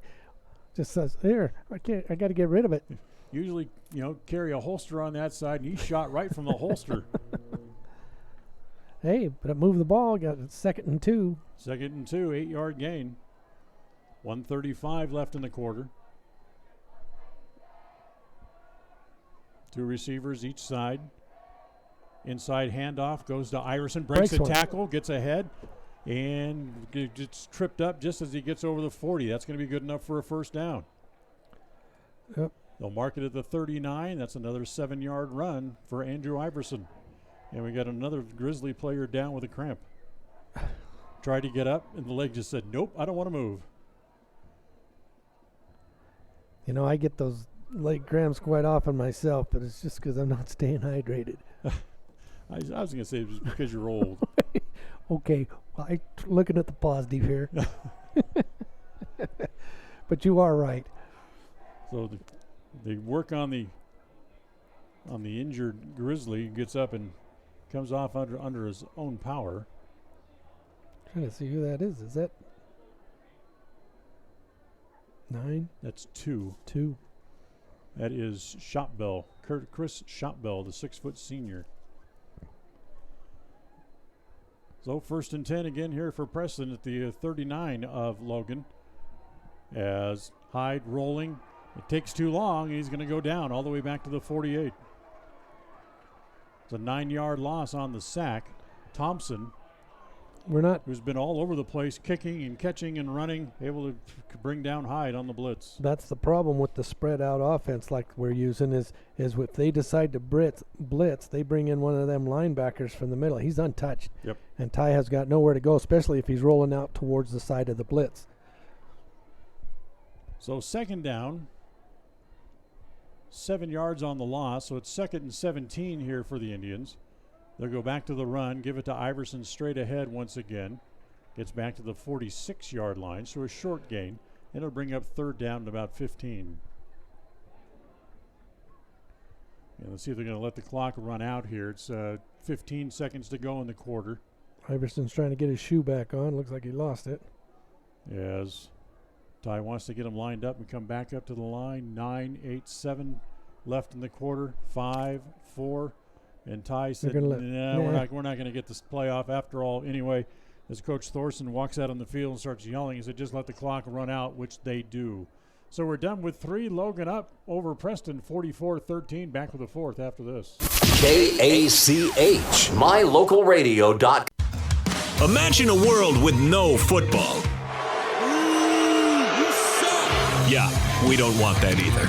Football lives here on the Aggie Sports Network from Learfield IMG College. This Friday night, the Aggies will kick off the season as they take on Wake Forest. Kickoff is at 6 p.m. Hey, everybody, this is Scott Girard, and this is your home for Utah State Athletics. 105.5 FM and AM 1340, KACH, Preston. When the time finally comes to deliver your new little one, the comforts of home are vital. Franklin County Medical Center understands, and that's why the new maternity suites are designed with a warm family atmosphere, spacious rooms complete with sleeping accommodations for your partner, and state-of-the-art birthing equipment. At Franklin County Medical Center, your new arrival will be welcomed into the world safely, and the expert staff will ensure you're relaxed and comfortable. Franklin County Medical Center, where hospitality and excellence meet. KACH.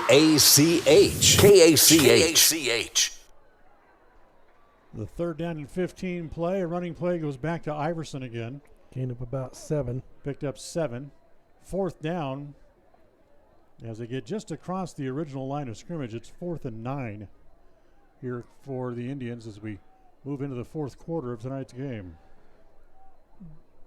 They had 2 men rushing off that left side this last play, and that's the point they have, you know. Iverson was able to get the handoff, but didn't have much room to run. Offense stays on the field. They're going to go for it at 4th and 8. Ty looking down the middle, lobs it out there, and it's going to be. Yeah, pass interference. He had a hold of his jersey. They got a flag on the field. The pass was to Isaiah Smith. And a flag on the field should be either holding or pass interference. Which one do they call? It's definitely pass interference because the defender had a hold of his jersey and then leaped around him to block the ball away. No,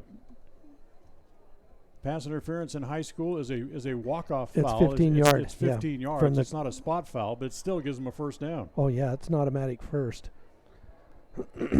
So they'll move the chains once again as the Preston offense comes back to work. The scoreboard may not indicate it, but they've been able to move the ball fairly well. Yeah, I haven't been keeping stats, but I don't know what their yardage is, but it's not embarrassing by any stretch of the imagination. No, my stats aren't anywhere near right because I've missed the first quarter. Iverson going right, cut off, then bumped down and gets up near the 21-yard line. So it should be a short gain for Andrew as he's brought down on the first down run. See where they'll spot it as they run the ball back over and they'll set it down at 23. The 23. So a short gain. Of course, the down box hasn't moved. So no gain. So it's still going to be second down and 10. They go without the huddle. Twin receivers to each side. Lone running back. Hyde rolls left, throws across the middle, and it's going to be incomplete, just out of the reach of Garrett Ward. Good defensive play there. He was able to dive. The defender was able to dive and knock the ball down away from the intended receiver. So third down and 10. Clock stops with the incomplete pass. Now the officials say timeout is going to be taken by them. Logan, we got a man down over there. We got an officials timeout again. Another cramp on the field. Seems like it's all been Logan. Yeah, which is a little bit surprising. Yeah, because with a couple games under their belt, they should have that. And they know about the heat. Yeah, that's true. It's just as hot here as it is in Preston. So timeout, officials timeout for the injured player. We'll remind you again that next Friday, a week from tomorrow, the Indians take the wraps off their home schedule as the Jerome Tigers will be in town as they'll play their first home game. Also want to remind folks that we'll be in Cokeville, Wyoming tomorrow and Saturday, the volleyball tournament. So we'll have 3 games tomorrow, 3 games Saturday for you. The game tomorrow morning at 10:30 will be on the radio. And then the other 2 games at 3:30 and 8:30 at night will be on mylocalradio.com only because of the Utah State game. So third down and 10. Hyde, here comes the blitz, and they knock the ball away. Now the question was his arm going forward? I don't think so, as the white hat throws the beanbag down. Ball all the way back to about the 35. They're going to call it a fumble? Yes, they do. Yeah, and Logan was able to grab it. I thought Preston might have been able to steal it back from him, but Logan was able to come up with it. So fumble, third turnover of the night charged against the Indians, and the Grizzlies offense will come out and take over again. Hyde didn't have much of a chance. His arm was hit just as he went to throw it, but he didn't have a chance to come forward with the arm, so that's why it was a fumble. So waiting for the Logan offense to come onto the field. They do take their time.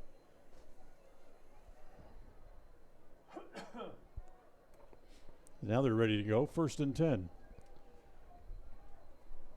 From their own 34-yard line. High snap, bad snap. Got a new quarterback in there as well. And Preston has the ball all the way back to the 16. Maybe they mark it because I didn't think you could pick up and progress put a fumble forward. I thought the new quarterback was number 10. That'd be Cooper Pond. And the snap was high, and he wasn't able to bring it down. But fumbled the ball right back. That's the first turnover of the night tonight against Logan. I was just going to mention just before that snap that it looks like they've got some new faces in the lineup for Logan, thinking they've got a comfortable lead with only 10 minutes to go in the fourth quarter. Ty will stay in at quarterback for Preston. They send 3 receivers left, single receiver right. Lone setback is Iverson. And Ty changing the play. Out of the shotgun. Snap comes to Hyde. They throw underneath. It's complete. Inside the 10, down to about the 8 as they get it to Garrett Ward. That'll move the ball forward. About an 8-yard gain. Second down and 2. As they're deep inside the red zone here. It's funny how these kids grow up so fast. Garrett Ward was a piano student of my wife's when he was quite a bit younger. No kidding. Inside handoff goes to Iverson, stacked up and brought down. You might get back to the line of scrimmage. That's about it. So it'll bring up third down. Call it 3rd down and 2 where they're spotting the ball. Nope, now they moved the down box a little bit forward. Now it's going to be 3rd and short. Probably less than a yard from about the 11-yard line. I was out at practice the other day and hadn't seen Garrett since the end of basketball last year. He walks up and he looks like, I swear, he's about 4 inches taller than he was last year. Yes, growth spurt. Ty's going to roll right, still rolling, and now they've got in there. He throws it up for grabs.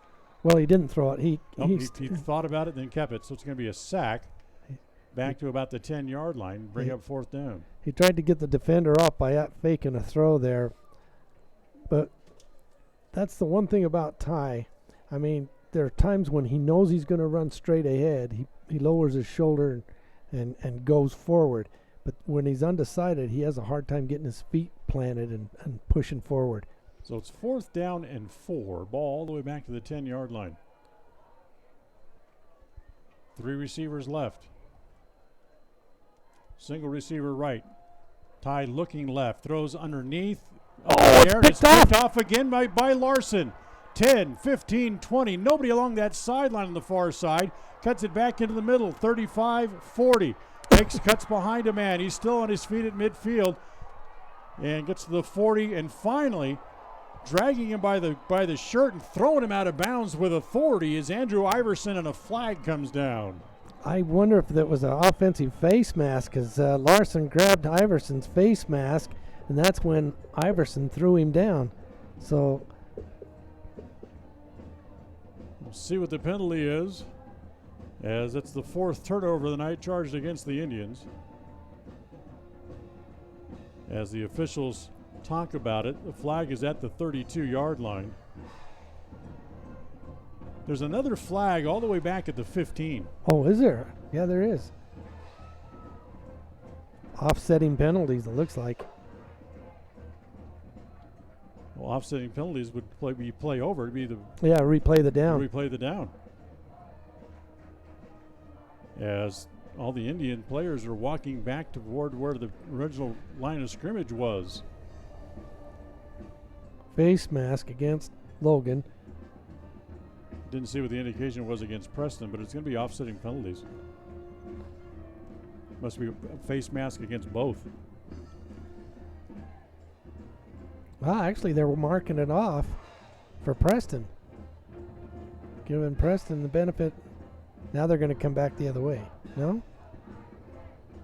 Yeah, but it doesn't tell you what the penalty was back at the 15 originally. Oh, here it is. He should bring it here. Tell us what the penalty was. As they've stepped the ball off. They've put the ball down at about the 7. 4th and 1 is what the yardage looks like as you look at the chains over on the far side of the field. Now the officials are going to get together again.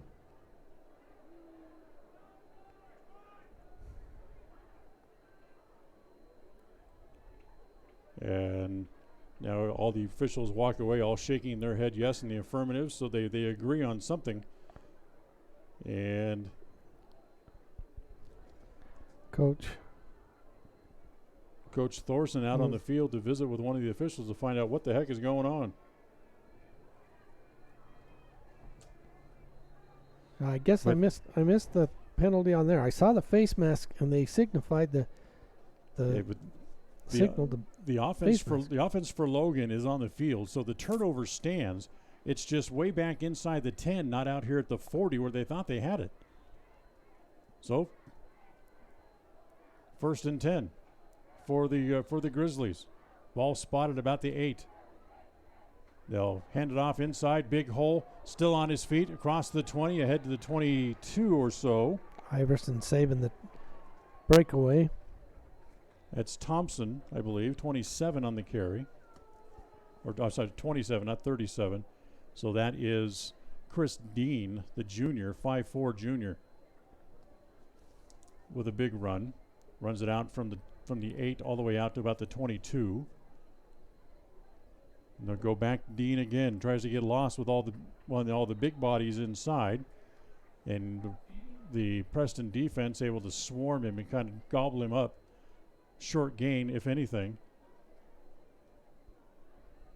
Going to bring up third down. Or check that, second down, I should say. 7:15 to play as we approach the midway point of the fourth quarter. Logan on top, 44-13. Here tonight from Maverik Stadium on the campus of Utah State. It's the Rocky Mountain kickoff. They throw underneath and it's going to be dropped. The throw was wide. They tried to get it to Kellen Roper, the 6'2 junior. The throw was just a little bit too wide and he wasn't able to get there. Bring up third down and 10.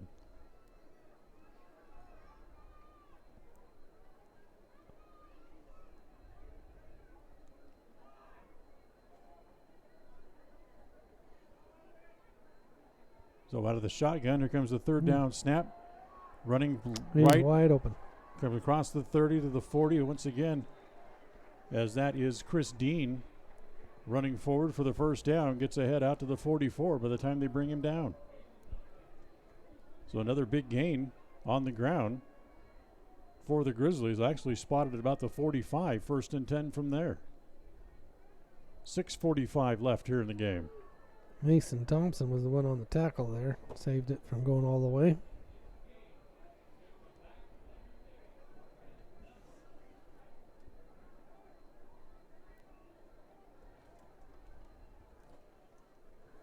Devin Olson will split out wide left.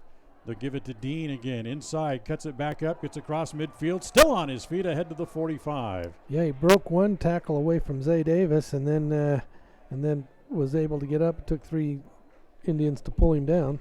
Good run. Tate Green got a little shot at him too to help bring him down. That'll be another first down here for their Grizzlies. Their offensive line is blocking that scheme blocking perfectly as they push the right side of Downman in and gives him room to run around the right side. See, there it goes again. Well, that cut up the middle that time. Tried to cut it back up inside too quickly, and he ran right into 3 white-shirted Preston Indians. Gets back, maybe gains a yard out of the play. Maybe second down and 9. I think they're just going to try and run the clock down right now. Yeah. 44-13 they lead.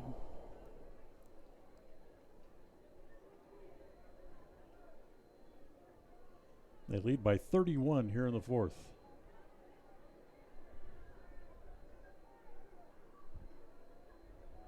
Out of the shotgun.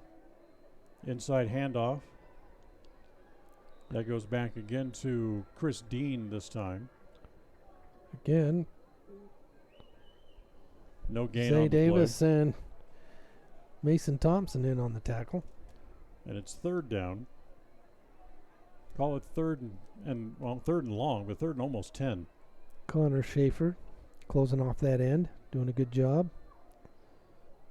Stay tuned for the post-game show. When this one's over, we'll do a quick wrap and talk about what's coming up next week for Preston as they play a home game, their first home game of the year next week. Out of the shotgun, the handoff, running straight ahead, and a flag behind the play. Ball carrier brought down at the 40. That's a gain of about 4 on the play. Let's see what the penalty marker is. It stops the clock with 4:28 to play. Tate Rollins in on the penalty. Oh, it's against Logan. It's against Logan. So that should push the ball back again.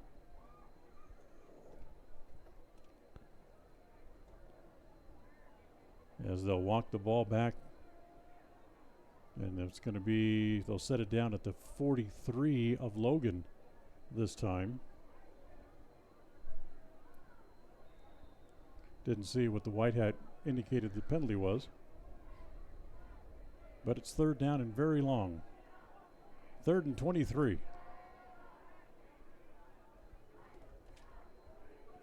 Again, Olsen goes wide left. 3 receivers left. 1 right for the Grizzlies. Out of the shotgun. Throws underneath. That's a bad throw. And Yeah.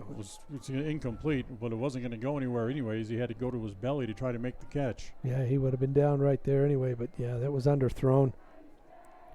So it's 4th down. And the punt team will come on once again here for the Grizzlies. Iverson will drop back deep, await the punt, as Thompson comes back on to punt.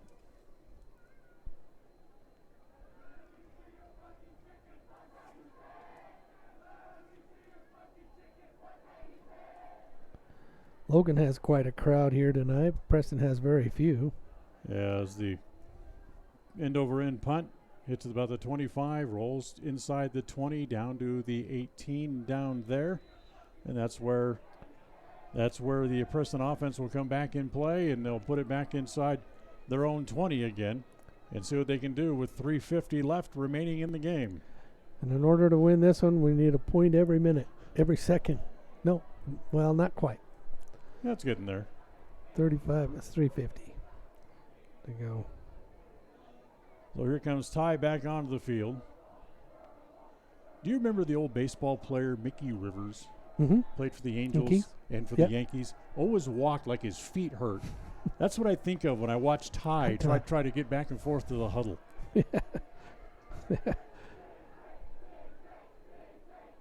First and 10. 4 receivers into the pattern, twins to each side. Smith now goes in motion. They fake the handoff. Oh, nice play. Nice little cross buck goes to Iverson across to the 30, still on his feet, across the 35 to the 37-yard line.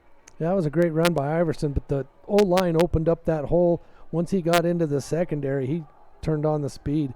That shows some athleticism from Andrew right there. That's a good gain of 18, first down. 3:37 as the clock runs.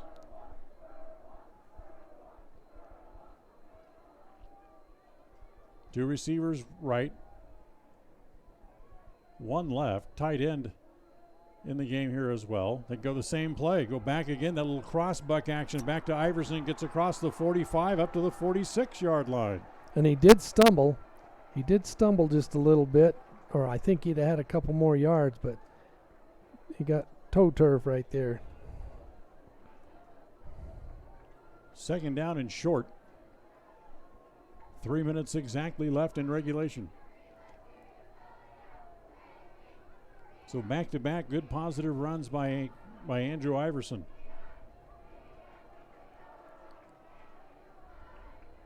Four receivers into the pattern. They go underneath as that goes to Harris. If he got the first down, he just barely got it. As Harris driven back as he gets back up near the line of scrimmage. It's going to all depend on the spot. Yep, they're giving it to him. And I was going to say, just about to say where the official with the ball is going to set the ball down, it's going to be about a foot and a half good for the first down. So 1st and 10, ball on the Preston 47. Indians drive continues, 2:23 to play. Hyde wants to throw, throws it up deep. He's got it, down to the 10. He had dragged him by the shirt. And he's in for the touchdown. And it's Tate Green for the touchdown. I thought he was tackled there about the 6-yard line, but he stepped out of it and crossed the goal line. So that's 43 yards. Hyde to Tate. Or Hyde to Green, rather, I should say, for the touchdown. And Preston looks like they're going to go for 2. Nothing to lose. Nothing to lose. 2:12 left to play. 44-19.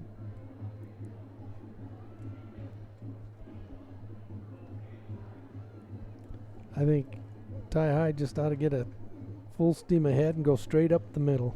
Zay Davis in the backfield with Ty. 4 receivers, 2 to each side. Fake to Davis. Ty's going to roll right, looking, throws, wide open. Pitched it out to him. That's Cole Harris for the 2-point conversion. Yeah, he just rolled out and then kind of did an underhand push out. Shuffled it to him wide open in the end zone. That makes it 44-21 as Preston will work their way back up. They'll kick the ball away again. Let's take one last break. come back for the kickoff right after this. KACH, mylocalradio.com. As one of the region's most visited websites, mylocalradio.com is here to serve you. Catch up on local and regional news and information. Buy, sell, or trade your good used items on the radio classifieds. Stream your favorite music all day, every day, or catch our live coverage of your high school teams in action, all on mylocalradio.com. Like us on Facebook so you never miss a giveaway, and visit mylocalradio.com today to stream it all live. Listen for Dan Hubbard. KACH, mylocalradio.com. Behind every project is a true value at Stokes Market and True. As a little pooch kick. Goes out of bounds, but it was touched. Rolled out of bounds, but then again, another penalty flag is going to come in. Well, they're going to say it went out of bounds. Because the ball went out of bounds, but it was touched.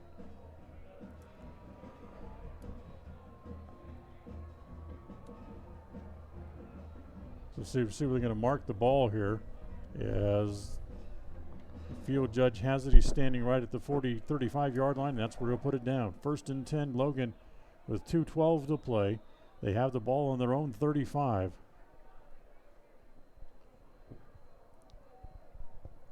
I thought the ball was touched, but I might have been wrong. So here comes the Logan offense. 3 receivers into the pattern, 2 to the right.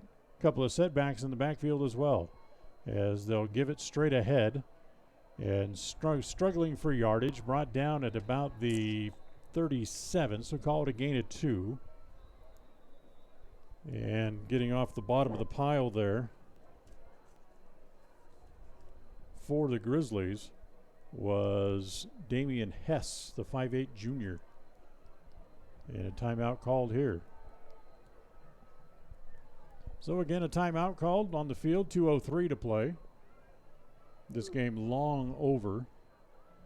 Yeah, Preston must have called it. They have 2 timeouts left. Nope. Yeah, they only have 1 now. All 3 for Logan. As Coach Thorson standing on the sideline is talking to one of his assistants. As the defense comes back out onto the field now.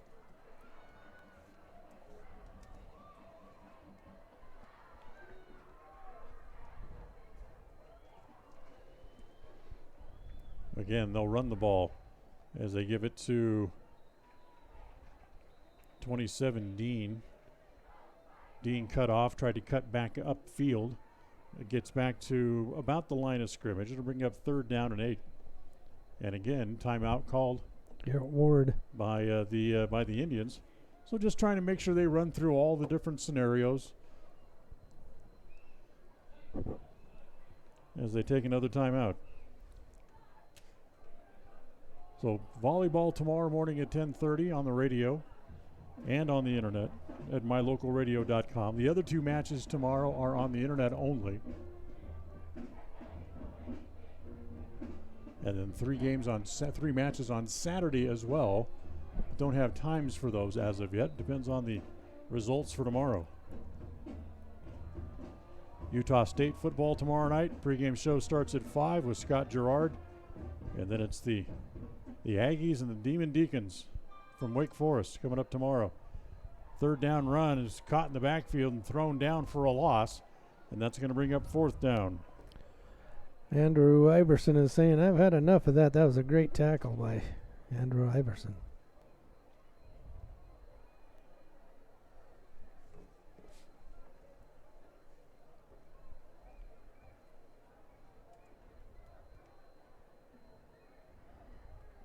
So 4th down and long.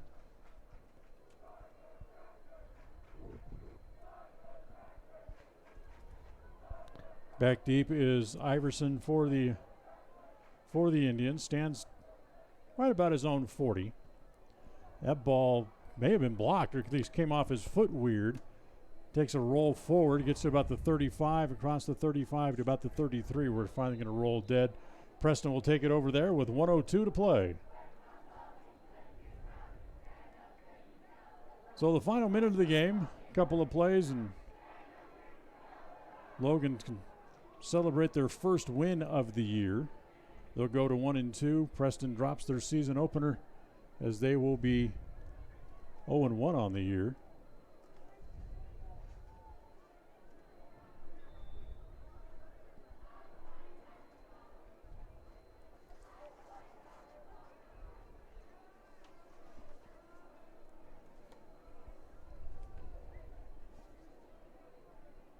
Hyde stays in at quarterback. 2 receivers to each side. They'll give it to Iverson. Sidesteps his way through a hole, breaks the tackle, gets up to the 45, brought down at the 44. And a first down for Iverson. It's a good run. Last year, the Indians lost their first game of the year. They lost at home against Shelley and then went on to win the next 2, winning against Jerome and against Canyon Ridge, as Hyde, under pressure, throws the ball out of bounds with 42 seconds left on the clock. And that's going to bring up second down after the first down run by Iverson. But this is the first time these two schools have met in quite a few years. In fact, everybody I've asked, they can't remember the exact year in which the last time these two teams played. They just know it's been a while. It's been a while, yeah.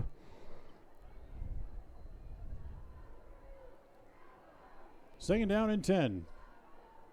Trips left. 2 receivers right, so they empty the backfield once again. Hyde backed it all alone. They're coming after him. Ty's got to get rid of it. Throws it up the left sidelines, but too far out of bounds. Throws it over the head of Iverson, and it's incomplete. Brings up 3rd and 10. That's, like I say, that's the problem they have when they go to the spread offense is there's no one in the backfield to protect him, so he's got to go on the run. And things just don't develop as fast as those players are coming in. 34 seconds left. Got to have more of a short pattern to throw that. This time they go trips right. Single receiver left. Iverson in the backfield. Hyde wants to throw. Looking, not much of a rush. Winds up and throws it deep. He's got a man. He's got a man down there, and it's going to be caught and then knocked down immediately. And it's going to be a first down at the 7-yard line. They've got to hustle to get down there. They've only got 23 seconds and no timeouts. Trying to see who the receiver was as he gets off and heads off the field. Took a pretty good hit. I'm not sure if that was Knapp or not. Well, somebody shorter than Knapp. But first and goal, I should say, all the way down to about the 7-yard line. 23 seconds left. The clock runs. 20 on the clock. Still running down to 17. Ty taking his time to get the snap off. 14 seconds on the clock. Now has to throw across the middle. Oh. It's tipped away.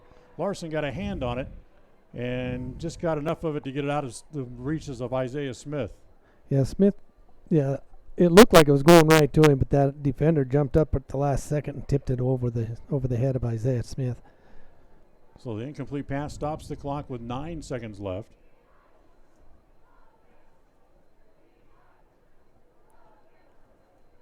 Hyde wants to roll. Now he's in trouble, and he's going to go down, and that should end the game.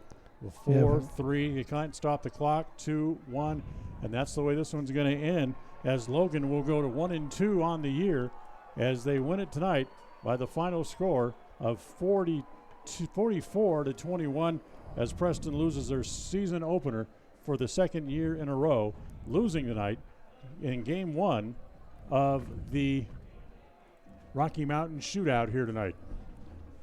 So we invite you to stay tuned. Thank you for watching, first of all. We now invite you to stay tuned for the post-game show, which is coming up, as we'll recap tonight's game, talk about all the scoring plays, and look forward to next week for the Indians and what is on hand for them. We'll do all that coming up in just a couple of minutes.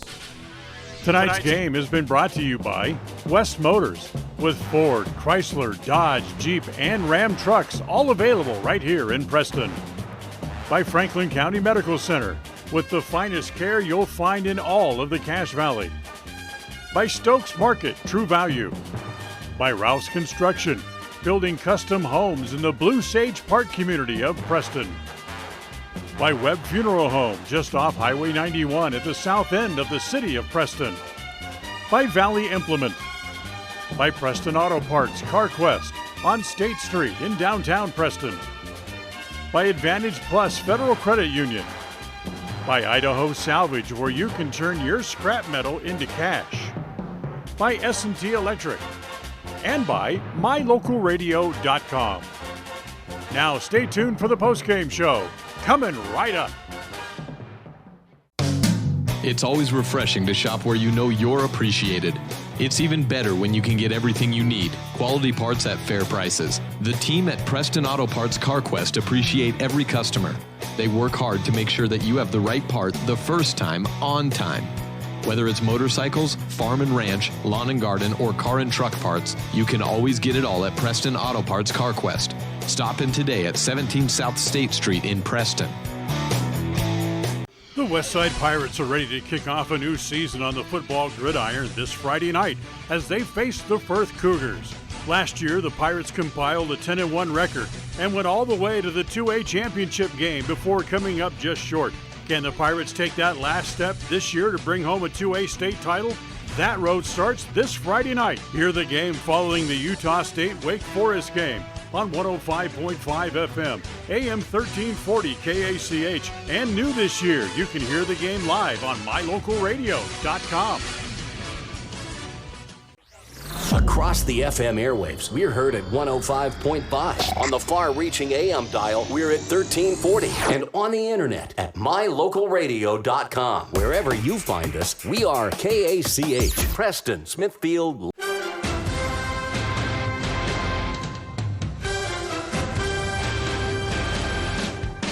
This is the Preston Indians postgame show.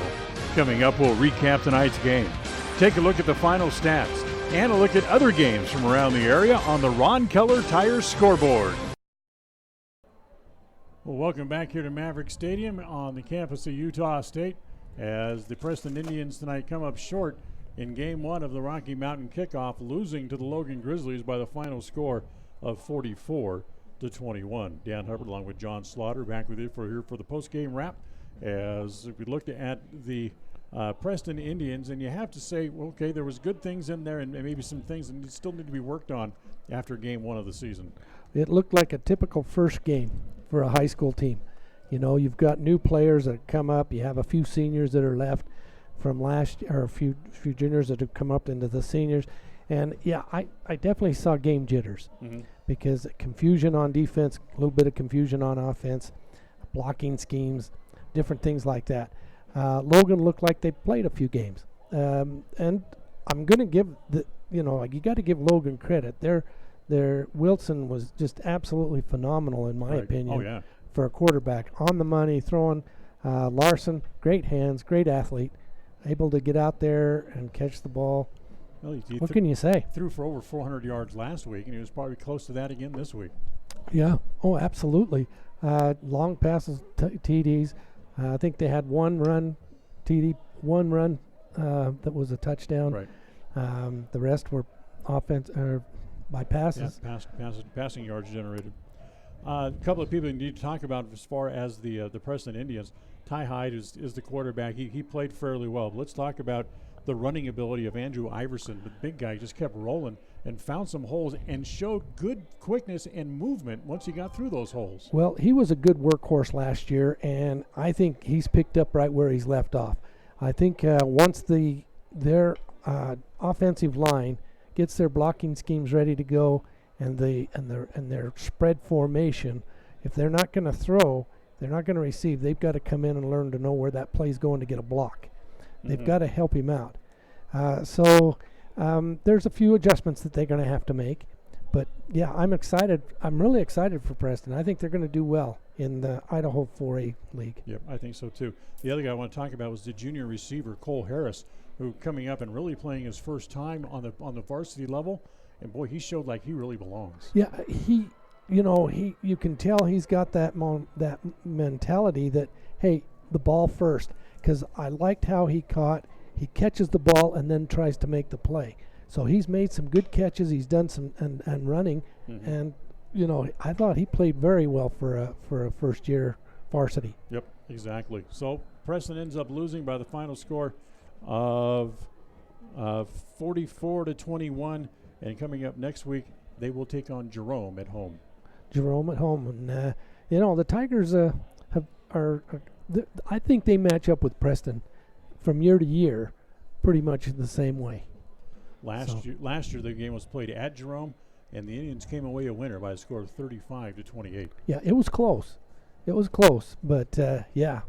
So, I think we'll have another interesting game next week. Yep. We'll take a timeout. We'll come back and wrap it all up after this as Preston loses to Logan here in Game 1 of the Rocky Mountain Kickoff.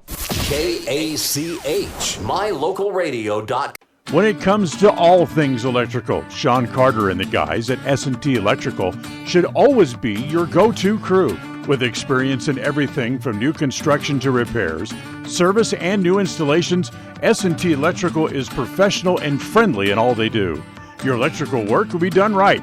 Call S&T Electric today at 208-852-5878. This is Sean Carter with S&T Electric in Preston, Idaho. It's what we do.